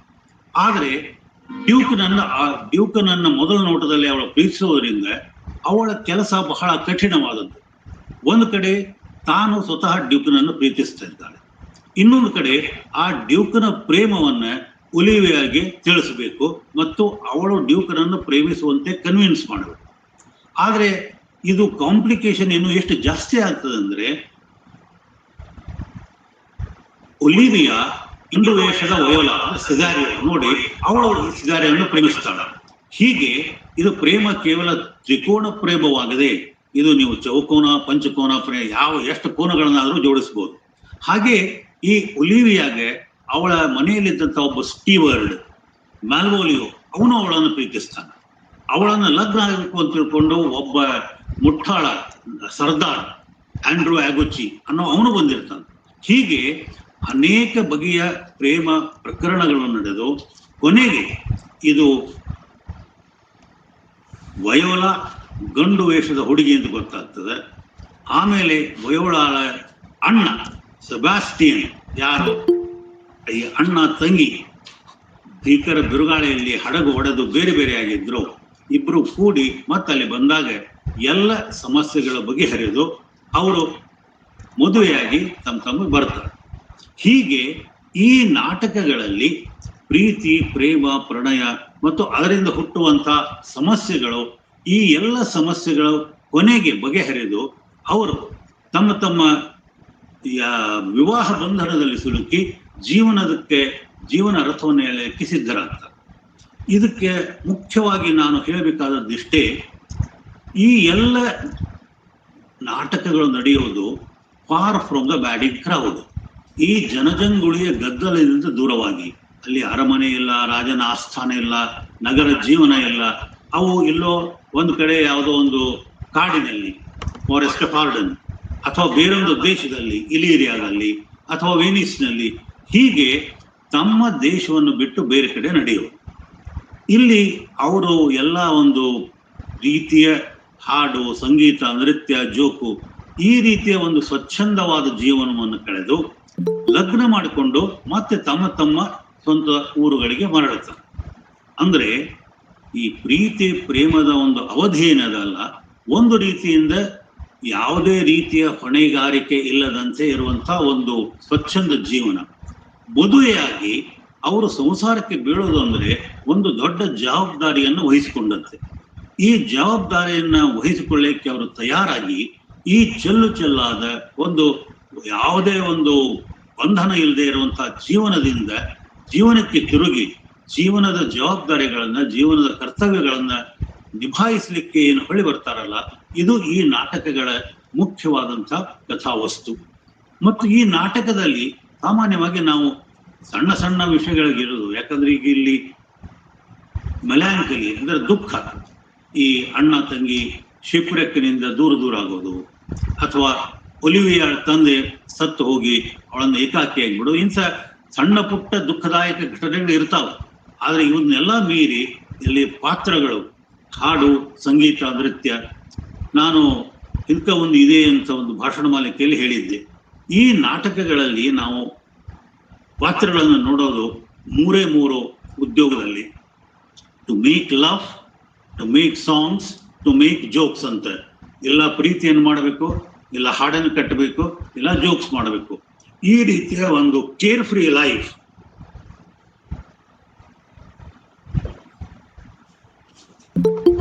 ಇದನ್ನು ಮಾಡಿ ಅವರು ಜೀವನದ ಒಂದು ಜವಾಬ್ದಾರಿಯನ್ನು ವಹಿಸಿಕೊಳ್ಳಲಿಕ್ಕೆ ತಿರುಗಿ ತಮ್ಮ ಒಂದು ಊರಿಗೆ ಬರ್ತಾರೆ. ಇವು ಮುಖ್ಯವಾಗಿ 4 ಮ್ಯಾಚ್ಯೂರ್ ಕಾಮಿಡಿ, ರೊಮ್ಯಾಂಟಿಕ್ ಕಾಮಿಡಿ. ಇನ್ನು 3 ಪ್ರಾಬ್ಲಮ್ ಪ್ಲೇಸ್ ಅಂತ ನಾವು ಹೇಳ್ತೇವೆ. ಅವು ಯಾವುವು ಅಂತಂದ್ರೆ ಮೆಷರ್ ಫಾರ್ ಮೆಷರ್ ಮತ್ತು all is well that ends well. ಇವುಗಳನ್ನು ನಾವು ಪ್ರಾಬ್ಲಮ್ ಪ್ಲೇಸ್ ಅಂತ ಕರಿತೇವೆ, ಡಾರ್ಕ್ ಕಾಮಿಡಿ ಅಂತ. ಯಾಕೆಂದ್ರೆ ಈ ನಾಟಕದಲ್ಲಿ ಕ್ರಿಯೆ ಮುಂದುವರೆದಂತೆ ನಾಟಕ ಏನು ಟ್ರಾಜಿಡಿಗೆ ಹೋಗ್ತದೇನೋ ಅಂತ ಇದ್ದಾಗ ನಾವು ಯಾವುದೋ ಒಂದು ತಂತ್ರದಿಂದ ಅವು ಎದುರಾದಂತಹ ಸಮಸ್ಯೆ ಬಗೆಹರಿದು ಅವು ಸುಖಾಂತದ ಕಡೆ ಹೋಗ್ತವೆ. ನಾನು ಇಲ್ಲಿ ಕೇವಲ ಮೆಷರ್ ಫಾರ್ ಮೆಷರ್ ಒಂದೇ ನಾಟಕದ ಒಂದು ಪಾತ್ರಗಳು, 2 ಪಾತ್ರಗಳನ್ನು ನಾನು ತಗೊಂಡು ಹೇಳ್ತೇನೆ. ಅಲ್ಲಿ ಇಸಾಬೆಲಾ ಅನ್ನುವಂಥ ಒಂದು ಪಾತ್ರ ಬರ್ತದೆ. ಅವಳ ತಮ್ಮ ಒಂದು ಪ್ರೇಮಿಕೊಂಡು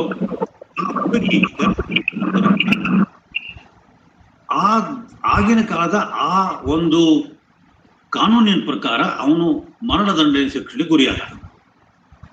ಅವನು ಶಿಕ್ಷೆಯಿಂದ ಬಿಡಿಸಿಕೊಳ್ಳಲಿಕ್ಕೆ ಆ ಆಡಳಿತಾಧಿಕಾರಿಯಾದಂತಹ ಇಂಜಲು ಅವನ ಕಡೆ ಇಸಬೆಲಾ ಹೋದಾಗ ಇವಳ ರೂಪವನ್ನು ಕಂಡು ಅವಳನ್ನು ಮೋಹಿಸಿ, ಒಂದು ರಾತ್ರಿ ನೀನು ನನ್ನೊಳಗೆ ಕಳೆಯೋದಾದ್ರೆ ನಿನ್ನ ಈ ತಮ್ಮನ ಶಿಕ್ಷೆಯನ್ನು ಕಡಿಮೆ ಮಾಡ್ತೇನೆ ಅಂತ ಹೇಳ್ತಾನೆ. ಅವಳು ಬಹಳ ತನ್ನ ಶೀಲಕ್ಕೆ ಬೆಲೆಯನ್ನು ಕೊಟ್ಟದ್ರೆ ಅದಕ್ಕೆ ಒಪ್ಪೋದಿಲ್ಲ. ಕೊನೆಗೆ ಯಾರು ಈ ವ್ಯಕ್ತಿ ಏಂಜಲ್ ಇಸಾಬೆಲಾಗಿ ಕರಾರನ್ನು ಹಾಕಿದ್ನೋ ಅವನು ಒಂದು ಹುಡುಗಿಯನ್ನು ಪ್ರೀತಿಸಿರ್ತಾನೆ, ಮಾರಿಯನ್ನವಳು. ಈ ಇಸಾಬೆಲಾನ ಬದಲಿ ಮಾರಿಯಾ ಹೋಗಿ ಆ ರಾತ್ರಿ ಅವನು ಕೂಡ ಕಳೆದು ಮುಂದೆ ಇದು ಒಂದು ದೀರ್ಘಕ್ಕೆ ಹೋದಾಗ ಡ್ಯೂಕ್ ಯಾರು ಆ ದೇಶವನ್ನು ಬಿಟ್ಟು ಹೋಗಿರ್ತಾನೋ ಅವನು ಮರಳಿ ಬಂದು ಈ ಎಲ್ಲ ಸಮಸ್ಯೆಗಳಿಗೆ ಒಂದು ಮಂಗಳವನ್ನು ಹಾಡಿ ಎಲ್ಲ ನಾಟಕ ಸುಖಾಂತವಾಗ್ತದೆ. ಈ ನಾಟಕದಲ್ಲಿ ಮುಖ್ಯವಾಗಿ ಕಂಡುಬರುವಂತಹ ಅಂಶ ಏನು ಅಂದರೆ, ಯಾರು ಆಡಳಿತದ ಸೂತ್ರವನ್ನು ಹಿಡಿದುಕೊಂಡು ದೇಶದಲ್ಲಿ ಕಾನೂನು ಸುವ್ಯವಸ್ಥೆಯನ್ನು ಮಾಡಬೇಕಾಯಿತೋ ಆ ಏಂಜಲು ಒಂದು ಹೆಣ್ಣಿನ ಸೌಂದರ್ಯಕ್ಕೆ ಬಲಿಬಿದ್ದು ತಾನೇ ಅಪರಾಧವನ್ನು ಮಾಡೋದು. ಆವಾಗ ಅವಳು ಈ ಕರಾರದ ಹಕ್ಕಿಂತ ಮುಂಚೆ ಅವನಿಗೆ ಒಂದು ಮಾತನ್ನು ಹೇಳ್ತಾಳೆ. ಏನು ಅಂದ್ರೆ, ಮನುಷ್ಯನಿಗೆ ರಾಕ್ಷಸನ ಗಾತ್ರದ ಬಲ ಇರೋದು ಒಳ್ಳೆಯದೇನೆ, ಆದರೆ ಅದನ್ನು ಒಬ್ಬ ರಾಕ್ಷಸನಂತೆ ಉಪಯೋಗಿಸಿಕೊಳ್ಳೋದು ಬಹಳ ದುರದೃಷ್ಟಕರ ಅಂತ. ಹಾಗೆ ಅವಳು ಒಂದು ಕ್ಷಮೆಯ ಮಹತ್ವವನ್ನು ಕುರಿತು ಹೇಳ್ತಾಳೆ. ಮನುಷ್ಯ ತಪ್ಪು ಮಾಡೋದು, ಮನುಷ್ಯನಲ್ಲಿ ಇಂಥ ರೀತಿ ಯಾವುದೋ ಗೊತ್ತಿದ್ದೋ ಗೊತ್ತಿಲ್ಲದೆಯೋ ಆಗುವಂಥ ಅಪರಾಧ ಸ್ವಾಭಾವಿಕ. ಆದ್ರೆ ಅದಕ್ಕೆ ಕಾನೂನಿನ ಪ್ರಕಾರ ಶಿಕ್ಷೆಯನ್ನು ಕೊಟ್ಟು ಆ ವ್ಯಕ್ತಿಯನ್ನ ಹಡೆಯೋದಕ್ಕಿಂತ ಬದಲಿ ಅವನನ್ನು ಕ್ಷಮಿಸಿ ಜೀವನವನ್ನ ಅವನು ಸುಧಾರಿಸಿಕೊಳ್ಳುವಂತೆ ಪಶ್ಚಾತ್ಪಟ್ಟು ಮಾಡೋದ್ರಲ್ಲಿ ಮನುಷ್ಯನ ಹಿರಿಮೆ ಅಡಗಿದೆ ಅಂತ ಅವಳು ಹೇಳ್ತಾಳೆ. ಹೀಗೆ ಈ ನಾಟಕದಲ್ಲಿ ಈ ಸ್ತ್ರೀ ಪಾತ್ರಗಳು ಇಸಬೆಲಾ ಆಗಲಿ ಮಾರಿಯಾ ಆಗಲಿ, ಇವರು ಪುರುಷರು ತಪ್ಪು ಮಾಡಿದಾಗ ಅವರನ್ನ ಸರಿ ದಾರಿಗೆ ತಂದು ಜೀವನ ಒಂದು ಒಳ್ಳೆಯ ರೀತಿಯಿಂದ ಸಾಗಬಹುದು ಅನ್ನುವಂಥ ಒಂದು ಮೆಸೇಜ್ ಅನ್ನು ಕೊಡ್ತಾರೆ. ಇನ್ನು ಮುಖ್ಯವಾಗಿ ಟ್ರಾಜಿಡಿಗಳು. ಈ ಟ್ರಾಜಿಡಿಗಳಲ್ಲಿ ನಾನು ಅತ್ಯಂತ ಪರಿಚಿತವಾದಂಥ 4 ಟ್ರಾಜಿಡಿಗಳನ್ನು ತಗೊಳ್ಳಿಕ್ಕೆ ಬಯಸ್ತೇನೆ.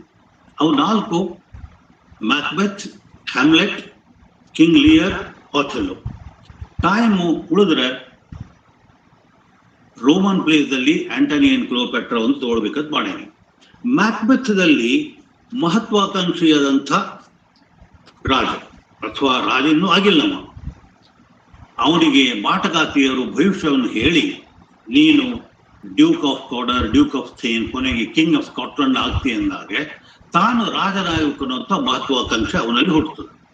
ಈ ವಿಷಯವನ್ನು ತನ್ನ ಹೆಂಡತಿಗೆ ತಿಳಿಸ್ತಾನೆ. ನಾವು ನಾಟಕದ ಉಳಿದ ಪಾತ್ರಗಳನ್ನ ಕ್ರಿಯೆಯನ್ನು ಬಿಟ್ಬಿಡೋಣ. ಗಂಡ ರಾಜನಾಗುವನಿದ್ದಾನೆ ಅನ್ನುವಂಥ ವಿಷಯವನ್ನು ತಿಳಿದುಕೊಂಡಂಥ ಲೇಡಿ ಮ್ಯಾಕ್ಬೆತ್ ಅವಳು ಒಮ್ಮೆಲೆ ತಾನು ರಾಣಿಯಾಗುವ ಕನಸನ್ನು ಕಂಡು ಅವಳು ಗಂಡ ಬರುತ್ತಲೇ ಗಂಡನಿಗೆ ಈ ಒಂದು ಮಹತ್ವಾಕಾಂಕ್ಷೆಯನ್ನು ಈಡೇರಿಸಿಕೊಳ್ಳಲಿಕ್ಕೆ ಈಡೇರಿಸಿಕೊಳ್ಳಲಿಕ್ಕೆ ಒತ್ತಾಯ ಪಡಿಸ್ತಾಳೆ. ಆವಾಗ ಅದು ಅವರ ನಸೀಬು ಏನು ಅನ್ನೋ ಹಾಗೆ ಅವತ್ತು ರಾಜ ಅವರ ಅರಮನೆಗೆ ಭೇಟಿ ಕೊಡ್ಲಿಕ್ಕೆ ಬರೋನಿದ್ದಾನೆ. ಆವಾಗ ಇದು ನಮಗೆ ಸಿಗುವಂತ ಅವಕಾಶ, ಅವನನ್ನು ಕೊಂದು ಬಿಟ್ಟರೆ ನಾವು ಸುಲಭವಾಗಿ ರಾಜ ರಾಣಿ ಆಗ್ಬೋದು ಅಂತ. ಮ್ಯಾಕ್ಬೆತ್ ತನ್ನ ಪ್ರಜ್ಞೆ ಇದಕ್ಕೆ ಒಪ್ಪುವುದಿಲ್ಲ, ವಿವೇಕ್ ಒಪ್ಪುವುದಿಲ್ಲ ಅಂದಾಗ ಅವಳು ಹೇಳುವಂಥ ಮಾತು ಏನು, I have given suck and know how tender it is to love the babe that milks me. I would, while it was sucking, while it was smiling in my face, have plucked my nipple from his boneless gums and dashed the brains out, had I so sworn as you have done. ಯಾವುದೇ ಒಬ್ಬ ಹೆಣ್ಣು ಮಗಳು ತಾನು ಮೊಲೆಗುಡಿಸ್ತಿರುವಂತಹ ಕೂಸಿನ ಬಾಯನ್ನ ತನ್ನ ಮೊಲೆಯಿಂದ ಕಿತ್ತೆಸೆದು ಕಲ್ಲಿಗೆ ಅಪ್ಪಳಿಸ್ತೇನೆ ಅಂತ ಹೇಳುವಂತ ಈ ಒಂದು ಕ್ರೌರ್ಯ ಬಹುಶಃ ಕಲ್ಪನಾತೀತವಾದ್ದು. ಇದು ಕೊನೆಗೆ ಸ್ಕ್ರೀನ್ ಏನಂತಾರ ಅದಕ್ಕೆ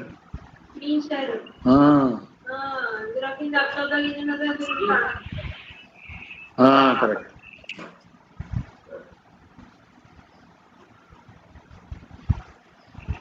ಸರ್ ಮಾತಾಡಿ ಸರ್.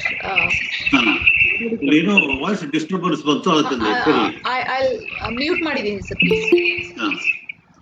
ಕೊನೆಗೆ ಅವಳು ಗಂಡನ ಮನಸ್ಸನ್ನು ಒಲಿಸಿ ಆ ಡಂಕನನ್ನು ಕೊಲೆಯನ್ನು ಮಾಡಲಿಕ್ಕೆ ಪ್ರೇರೇಪಣೆಯನ್ನು ಕೊಟ್ಟು ಕೊಲೆ ಮಾಡ್ತಾನ. ಆದರೆ ಅದಕ್ಕಿಂತ ಮುಂಚೆ ಅವಳು ಒಂದು ಮಾತನ್ನು ಹೇಳ್ತಾಳೆ, had he not resembled my father as he slept, I had done it. ಯಾರು ತಾನು ಮೊಲೆಗೂಡಿಸಿದಂತಹ ಕೂಸಿನ ಬಾಯನ್ನ ಕಿತ್ತಿ ಕಲ್ಲಿನ ಮೇಲೆ ಅಪ್ಪಳಿಸಬಹುದಾಗಿತ್ತು ಅಂತ ಹೇಳ್ತಾಳೋ, ಅವಳು ತನ್ನ ಈ ಒಂದು ಮಮತೆ, ತಂದೆಯ ಬಗ್ಗೆ ಇರುವಂತಹ ಒಂದು ಪ್ರೀತಿಯ ಹೇಳಿ ನನ್ನ ತಂದೆಯನ್ನ ಹೋಲಿಸಿ ಇದ್ದಿದ್ರೆ ನಾನೇ ಮಾಡಬಹುದಾಗಿತ್ತು ಅಂತ. ಕೊನೆಗೆ ಅದು ಮರ್ಡರ್ ಆಗ್ತದೆ. ಗಂಡ ಮತ್ತು ಹೆಂಡತಿ ರಾಜ ರಾಣಿಯರಾಗಿ ಸುಖ ಸುಪ್ಪತ್ತಿಗೆಯಲ್ಲಿ ಇರಬಹುದಾಗಿತ್ತು ಅಂತ ಕನಸನ್ನು ಕಂಡಿದ್ದವರು ಪಾಪ ಪ್ರಜ್ಞೆಯಿಂದ ನೆರಳಿ ಇವಳು ನಿದ್ರಾಹೀನರಾಗಿ ನಿದ್ರೆಯಲ್ಲಿಯೇ ನಡೆಯುವಂತಹ ಒಂದು ಘೋರ ಪರಿಸ್ಥಿತಿಗೆ ಬಂದು ಕೊನೆಗೆ ಅವಳು ಅನುಭವಿಸ್ತಿರುವಂತಹ ಈ ಮನೋವೇದನೆ ಎಂಥ ಕಲ್ಲಿದೆ ಅವರನ್ನು ಜಲ್ಲನಿಸುವಂತಹ ಒಂದು ಅನುಭವ. ಅವಳ ಆ ಒಂದು ದೃಶ್ಯದಲ್ಲಿ ಮಾತನಾಡಿಕೊಳ್ಳುವಾಗ ಕೆಲವೊಂದು ಮಾತನ್ನು ಹೇಳ್ತಾಳೆ. Yet who would have thought the old man to have so much blood in him? ಈ ಮುದುಕನ ದೇಹದಲ್ಲಿ ಎಷ್ಟೊಂದು ರಕ್ತ. ಯಾಕಂದ್ರೆ ಅವಳು ತನ್ನ ಕೈಗೆ ಅಂಟಿದಂತಹ ರಕ್ತವನ್ನು ನೋಡಿ ಒಂದು ಮಾತನ್ನು ಹೇಳ್ತಾರೆ, a little water clears us of the deed. ಒಂದು ಸ್ವಲ್ಪ ನೀರು, 4 ಹನಿ ನೀರಿನಿಂದ ನಾವು ನಮ್ಮ ಕೈ ಎತ್ತಿದ ರಕ್ತ ತೊಳ್ಕೊಳ್ಬಹುದು ಅಂತ ಹೇಳಿದಾಕಿ ಈ ರೀತಿ ಈ ಮನುಷ್ಯ ಮುದುಕನಲ್ಲಿ ಇಷ್ಟೊಂದು ರಕ್ತ ಇತ್ತೆ ಅಂತ. ಆಮೇಲೆ ಹೇಳುವಂತಹ ಇನ್ನೊಂದು ಮಾತು ಬಹುಶಃ ಇಂಗ್ಲಿಷ್ ಸಾಹಿತ್ಯದ ಎಲ್ಲ ಅಭ್ಯಾಸಗಳಿಗೂ ಗೊತ್ತಿದ್ದದ್ದು, here is the smell of the blood, all the perfumes of Arabia will not sweeten this hand. Oh oh oh. So ಇದು ಲೇಡಿ ಮ್ಯಾಕ್ಬೆತ್ಳ ಕಥೆ. ನಾನು ಯಾಕಿಲ್ಲಿ ಹೇಳಿದೆ ಅಂದರೆ, ಟ್ರಾಜಿಡಿಯಲ್ಲಿ ಸಾಮಾನ್ಯವಾಗಿ ನಾವು ಪುರುಷರ ಪ್ರಾಧಾನ್ಯ ಇರುವುದನ್ನು ನೋಡ್ತೇವೆ. ಆದರೆ ಶೇಕ್ಸ್ಪಿಯರ್ ಪುರುಷರಿಗೆ ಸಮಾನವಾದಂತಹ ಒಂದು ಸ್ಥಾನವನ್ನು ಈ ನಾಟಕದಲ್ಲಿ ಆ ಲೇಡಿ ಮ್ಯಾಕ್ಬೆತ್ಗೆ ಕಲ್ಪಿಸಿಕೊಟ್ಟಾನೆ. ಕೊನೆಗೆ ಗಂಡ ಹೆಂಡತಿ ಇಬ್ರು ದುರಂತಕ್ಕೆ ಈಡಾಗ್ತಾರೆ. ಹ್ಯಾಮ್ಲೆಟ್ನಲ್ಲಿಯ ಕಥೆ ಸ್ವಲ್ಪ ಭಿನ್ನವಾದದ್ದು. ಹ್ಯಾಮ್ಲೆಟ್ನಲ್ಲಿ ಅತ್ಯಂತ ಮಹತ್ವದ 2 ಸ್ತ್ರೀ ಪಾತ್ರಗಳು ಅಂದರೆ ಗರ್ಟ್ರೂಡ್, ಹ್ಯಾಮ್ಲೆಟ್ನ ತಾಯಿ ಅಥವಾ ರಾಜ ಹ್ಯಾಮ್ಲೆಟ್ನ ರಾಣಿ, ಆಮೇಲೆ ಒಫೀಲಿಯಾ ಅನ್ನುವಂಥ ಒಬ್ಬ ನಿಷ್ಪಾಪದ ಬಹಳ ಮುಗ್ಧ ಮನಸ್ಸಿನ ಹುಡುಗಿ. ಇಲ್ಲಿ ಒಫೀಲಿಯಾನ್ನ ನಾವು ಸ್ವಲ್ಪ ಬದಿಗೆ ಸರಿಸಿಬಿಡೋಣ. ನಾನು ಮುಖ್ಯವಾಗಿ ಕಾನ್ಸಂಟ್ರೇಟ್ ಮಾಡೋದು ಗರ್ಟ್ರೂಡ್ಗಳ ಪಾತ್ರದ ಮೇಲೆ. ಗರ್ಟ್ರೂಡ್ ಯಾವ ರೀತಿಯ ಹೆಣ್ಣು ಅಂತ ಹೇಳಲಿಕ್ಕೆ ಸಾಧ್ಯ ಇಲ್ಲ. ತನ್ನ ಗಂಡನ ಕೊಲೆಯಲ್ಲಿ ಶಾಮೀಲಾಗಿ ಯಾರು ಆ ಕೊಲೆಯನ್ನು ಮಾಡಿರ್ತಾರೋ ಅವನ್ನೇ ಲಗ್ನವಾಗಿ ಈಗ ಅಧಿಕಾರವನ್ನು ಅನುಭವಿಸ್ತಾ ಇದ್ದಾಳೆ. ಇದು ಒಂದು ರೀತಿಯಿಂದ ನೀವು ಅನೈತಿಕ ವ್ಯವಹಾರ. ಅದು ಗಂಡನ ಕೊಲೆಯಲ್ಲಿ ಭಾಗಿಯಾಗಿ ಮೈದುನನು ಕೂಡ ಮೈಥುನವನ್ನು ಮಾಡೋದು. ಇದು ಯಾವುದಾದ್ರೂ ಒಂದು ಮನುಷ್ಯರ ಇತಿಹಾಸದಲ್ಲಿ ಜೀವನದಲ್ಲಿ ಸಾಧ್ಯವೇ ಅಂತಂದಾಗ ಇಂಥವು ಘಟನೆಗಳದ್ದು ಆಗ್ತಾವ ಅಂತ ತಿಳ್ಕೊಂಡು ನಾವು ಆವಾಗ ಇವಾಗ ಪೇಪರ್ನಲ್ಲಿ ನೋಡ್ತಿರ್ತೇವೆ. ಅದಕ್ಕಿಂತ ಮುಂಚೆ ಇಂಗ್ಲೆಂಡದ ಇತಿಹಾಸದಲ್ಲಿ ಇಂಥ ಒಂದು ಘಟನೆ ಆಗಿತ್ತು. ಹೆನ್ರಿ ದ ಏಟ್ ಅನ್ನುವಂಥ ರಾಜ, ಅವನಿಗೆ ಅನೇಕ ತಮ್ಮಂದಿರಿದ್ರು. ಅದರಲ್ಲಿ ಅವನು ಒಬ್ಬ ತಮ್ಮ, ಅವನ ಹೆಂಡತಿ ಪ್ರಿನ್ಸೆಸ್ ಕ್ಯಾಥರೀನ್ ಆಫ್ ಅರೆಗಾನ್. ಈ ಆರ್ಥರ್ ಅನ್ನುವ ಅವಳನ್ನು ಲಗ್ನವಾಗಿರ್ತಾನೆ. ಆದರೆ ಆರ್ಥರ್ ನಡು ವಯಸ್ಸಿನಲ್ಲಿ ಸತ್ತು ಹೋದದ್ದರಿಂದ ಈ ಹೆನ್ರಿ ಈ ಅರೆಗಾನ್ ಇವಳನ್ನ ಲಗ್ನವಾಗಿ ಮುಂದೆ ಅವಳಿದ್ದ ಒಬ್ಬ ಮಗಳನ್ನು ಪಡೆಯುತ್ತಾನೆ.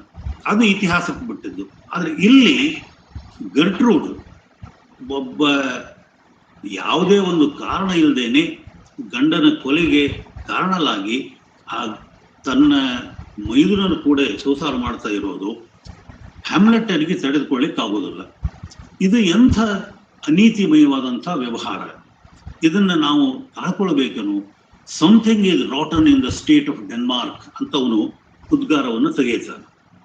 ಇಲ್ಲಿ ನನಗೆ ನಮ್ಮ ಯಶೋಧರ ಚರಿತ್ರೆ ನೆನಪಾಗ್ತದೆ. ಈ ಜನ್ನನ ಕಾವ್ಯದಲ್ಲಿ ಯಶೋಧರ ರಾಜನಿಗೆ ಅಮೃತಮತಿ ಅನ್ನುವಂಥ ರಾಣಿ ಇರ್ತಾಳೆ. ಒಮ್ಮೆ ಅವಳು ಗಂಧರ್ವ ಗಾನವನ್ನು ಕೇಳಿ ಈ ಸಂಗೀತ ಎಲ್ಲಿದ್ದ ಬರ್ತದೆ ಅಂದಾಗೆ ಅರಮನೆಯ ಗಜಶಾಲೆಯಲ್ಲಿದ್ದಂಥ ಒಂದು ಮೂಲೆಯಿಂದ ಬರ್ತಂದಾಗ ಅಲ್ಲಿ ಹೋಗಿ ನೋಡಿದಾಗೆ ಅಲ್ಲಿ ಇರುವಂಥ ಒಬ್ಬ ಮಾಹುತ ಅಷ್ಟಾವಕ್ರ. ಆಗ ಅವನ ಗಡ್ಡಲ್ಲಿಂದ ಗಂಧರ್ವ ಗಾನ. ರಾಜನನ್ನು ಮರೆತು ಈ ಅಮೃತಮತಿ ಅವನು ಕೂಡ ಒಂದು ಪ್ರೇಮದ ಸಂಬಂಧವನ್ನ ಬೆಳೆಸ್ತಾನೆ. ಇಲ್ಲಿ ನಾನು ಏನು ಹೇಳಬೇಕಾಗಿದೆ ಅಂತಂದ್ರೆ, ಈ ಮನುಷ್ಯರಿಗೆ ಅದು ಹೆಣ್ಣೆ ಇರಲಿ ಗಂಡೆ ಇರಲಿ, ಕಾಮ ಅನ್ನೋದು ಇಷ್ಟೊಂದು ಅದಮ್ಯವಾದದ್ದೇನು ಅಂತ. ಯಾವುದೇ ಒಂದು ನೀತಿ ನಿಯಮ ಅಥವಾ ತಾವು ಇರುವಂತಹ ಸ್ಥಾನಮಾನ ಇವುಗಳನ್ನ ಗಣನೆಗೆ ತೆಗೆದುಕೊಳ್ಳದೇನೆ ಮನಸ್ಸಿಗೆ ಯಾವುದೋ ಒಬ್ಬ ವ್ಯಕ್ತಿಯ ಮೇಲಾಗಲಿ ಅಥವಾ ಯಾವುದೋ ಒಂದು ವಸ್ತುವಿನ ಮೇಲಾಗಲಿ ಇಂಥ ಒಂದು ಅದಮ್ಯವಾದಂಥ ಆಸೆ ಹುಟ್ಟಿ ಬಿಟ್ರೆ ಈ ರೀತಿಯ ಸಂಬಂಧಗಳು ಆಗ್ತಾವೇನು ಅಂತ.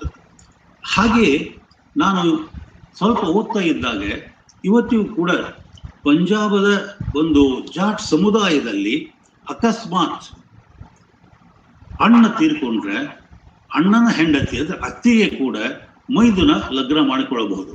ಆದ್ರೆ ಇದಕ್ಕೆ ಸಮಾಜ ಮತ್ತು ಸಂಪ್ರದಾಯದ ಒಂದು ಅನುಮತಿ ಇರೋದರಿಂದ ಇದು ಪಾಪ ಅಥವಾ ಅನೀತಿ ವ್ಯವಹಾರ ಅಂತ ಅಸ್ತು ಇಲ್ಲೋ ಅದು ಆ ಸಮಾಜದವರಿಗೆ ಬಿಟ್ಟದ್ದು. ಆದ್ರೆ ನಾನು ಹೇಳ್ತಾ ಇರೋದು ಗರ್ಟ್ರೂಡ್ ಆಗಲಿ, ಯಶೋಧರ ಚೈತ್ಯ, ಅಮೃತಮತಿ ಆಗಲಿ, ಇವರು ಈ ರೀತಿಯ ಒಂದು ಸಂಬಂಧ ಎಷ್ಟರ ಮಟ್ಟಿಗೆ ಮಾನ್ಯವಾಗ್ತದೆ. ಇನ್ನು ನಾನು ಹೇಳೋದು ಅಥೆಲ್ಲೋ ನಾಟಕದ ಬಗ್ಗೆ.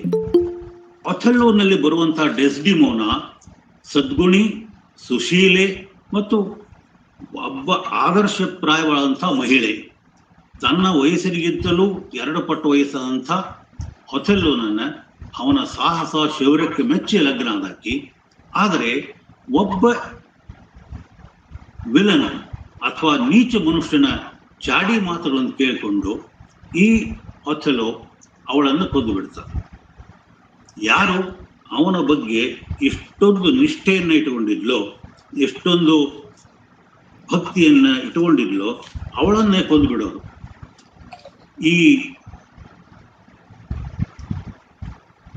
ಈ ದೃಷ್ಟಿಯಿಂದ ಡೆಸ್ಟಿಮೋನಾ ಬಹಳ ಪವಿತ್ರಳಾದಂಥ ಒಂದು ಕ್ಯಾರೆಕ್ಟರ್. ಅನೇಕ ಕನ್ನಡ ವಿಮರ್ಶಕರು ಅವಳನ್ನ ಸೀತೆಗೆ ಹೋಲಿಸ್ಯಾರ. ಈ ಸೀತೆಗೆ ಹೋಲಿಸಿದ್ದು ಬಹುಶಃ ಅವಳ ಒಂದು ಪರಿಶುದ್ಧ ಮತ್ತು ಪವಿತ್ರವಾದ ಪ್ರೇಮಕ್ಕೆ ಇರಬಹುದು. ಇನ್ನು ಕೊನೆಗೆ ನಾನು ಹೇಳ್ತಾ ಇರೋದು ಕ್ಲಿಯೋಪ್ಯಾಟ್ರಾಳ ಬಗ್ಗೆ. ಕ್ಲಿಯೋಪ್ಯಾಟ್ರಾಳಲ್ಲಿ ಸೌಂದರ್ಯ ಮತ್ತು ರಾಜಕೀಯವಾದಂಥ ಶಕ್ತಿ, ಪೊಲಿಟಿಕಲ್ ಪವರ್, ಇವು ಎರಡು ಮೇಳವಿಸಿದಂಥ ಒಂದು ಅಪೂರ್ವವಾದಂಥ ಕ್ಯಾರೆಕ್ಟರ್. ಅವಳು ಮೊದಲು ಜೂಲಿಯಸ್ ಸೀಸರ್ನನ್ನು ಪ್ರೇಮಿಸಿ, ಆನಂತರ ಮಾರ್ಕ್ ಆಂಟನಿಯನ್ನು ಪ್ರೇಮಿಸಿ, ಆಮೇಲೆ ಆ ಯುದ್ಧದಲ್ಲಿ ಆಂಟನಿ ಸೋತು ಹೋದ ಮೇಲೆ ದಾಳಿಯನ್ನು ಮಾಡಿದಂಥ ಆಕ್ಟಿವಿಸ್ಗೂ ಕೂಡ ಅವಳು ತನ್ನ ಸೌಂದರ್ಯದ ಬಲೆಯನ್ನು ಬೀಸಲಿಕ್ಕೆ ಹೋದಂತಾಕೆ. ಆದರೆ ಅವಳಲ್ಲಿ ಇರುವಂಥ ಒಂದು ಈ ಮನುಷ್ಯರಲ್ಲಿ ಮೀರಿದಂಥ ಒಂದು ಗುಣಗಳು, ರಾಜಕೀಯ ಶಕ್ತಿ ಮತ್ತು ತನ್ನ ಸೌಂದರ್ಯವನ್ನ ಬಳಸಿಕೊಳ್ಳುವಂತಹ ಒಂದು ಪ್ರವೃತ್ತಿ. She is a mixture of political prowess and sexual power.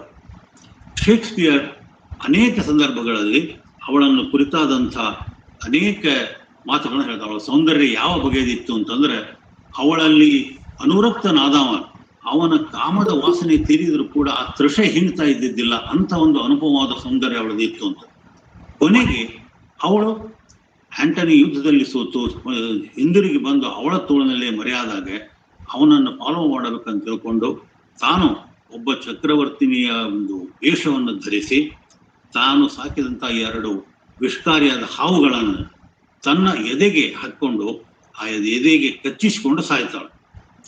ಅಲ್ಲಿ ಅವಾಗ ಅವಳು ಹೇಳುವಂಥ ಒಂದು ಮಾತು, ದ ಆಸ್ bite seems to her both a lovers pinch and a baby at her breast. ಬಹುಶಃ ಇದನ್ನು ಕನ್ನಡದಲ್ಲಿ ಹೇಳೋದು ಅಷ್ಟೊಂದು ಸೂಕ್ತ ಆಗ್ಲಿಕ್ಕಿಲ್ಲ. ಅಂದ್ರೆ ಒಬ್ಬ ಪ್ರಿಯಕರ ತನ್ನ ಪ್ರೇಯಸಿಯ ಕುಚಮರ್ದನ ಮಾಡಿದಾಗ ಅವಳಿಗೆ ಅದರಿಂದ ಸಂತೋಷನ ಆಗ್ತದ, ನೋವನ್ನು ಆಗ್ತದೆ. ಆ ರೀತಿ, ಅಥವಾ ಮೊಲೆಯನ್ನು ಕುಡಿಯುತ್ತಿರುವಾಗ ತಾಯಿಗೆ ನೋವಾದರೂ ಕೂಡ ಅದು ಒಂದು ರೀತಿಯ ಸಂತೋಷವನ್ನು ಕೊಡುತ್ತದೆ. ಆದ್ರೆ ಇಲ್ಲಿ ಈ ದೃಶ್ಯದಲ್ಲಿ ಇರೋದು ಹಾವುಗಳು, ವಿಷಕಾರಿ ಹಾವುಗಳು. ಆದರೆ ಇಲ್ಲಿ ನಮಗೆ ಎದ್ದು ಕಾಣೋದು ಕ್ಲಿಯೋಪಾತ್ರಾಳ ಘನತೆವೆತ್ತಂಥ ಒಂದು ವ್ಯಕ್ತಿತ್ವ. ತಾನು ಅವನ ಸೆರೆಯಾಳಾಗಿ ರೋಮದ ನಗರದಲ್ಲಿ ಅಡ್ಡಾಡೋದ್ರೊಳಗೆ ಏನು ಅರ್ಥ ಇಲ್ಲ ಅಂತ ತಿಳ್ಕೊಂಡು ಅವಳು ತಾನು ಸಾಯ್ತಾಳು. ಸಾಮಾನ್ಯವಾಗಿ ಆತ್ಮಹತ್ಯೆ ಅದು ನೈತಿಕ ದೃಷ್ಟಿಯಿಂದ ವಿರುದ್ಧವಾದದ್ದು. ಆದರೆ ರೋಮನ್ರಲ್ಲಿ ಅಥವಾ ಈ ಸಂದರ್ಭದಲ್ಲಿ ಕ್ಲಿಯೋಪಾಟ್ರಾನ ವಿಷಯದಲ್ಲಿ ತಮ್ಮ ಘನತೆಯನ್ನು ಕಾಯ್ದುಕೊಳ್ಳೋಕ್ಕಾಗಿ ಪ್ರಾಣವನ್ನೇ ಕೊಟ್ಟು ಬಿಡೋದು, ಆ ದೃಷ್ಟಿಯಿಂದ ಈ ಶೇಕ್ಸ್ಪಿಯರ್ ಚಿತ್ರಿಸಿದಂಥ ಕ್ಲಿಯೋಪಾತ್ರ ಬಹಳ ಪ್ರಭಾವಕಾರಿಯಾದಂಥ ಪಾತ್ರಗಳು ಅಂತ ಹೇಳಬಹುದು. ಈ ಅಲ್ಪ ಸಮಯದಲ್ಲಿ ನಾನು ಶೇಕ್ಸ್ಪಿಯರನ ಕೆಲವು ನಾಟಕಗಳು, ಕಾಮಿಡಿ ಮತ್ತು ಟ್ರಾಜಿಡಿ ಹಿಡಿದು ಅವನು ಚಿತ್ರಿಸಿದಂತಹ ಪಾತ್ರಗಳ ಬಗ್ಗೆ ಹೇಳಿದೆ. ಈ ಪಾತ್ರಗಳನ್ನು ನೋಡಿದಾಗ ಎಷ್ಟೊಂದು ವೈವಿಧ್ಯ, ಎಷ್ಟೊಂದು ಭಿನ್ನ ಭಿನ್ನವಾದಂತಹ ಪಾತ್ರಗಳು.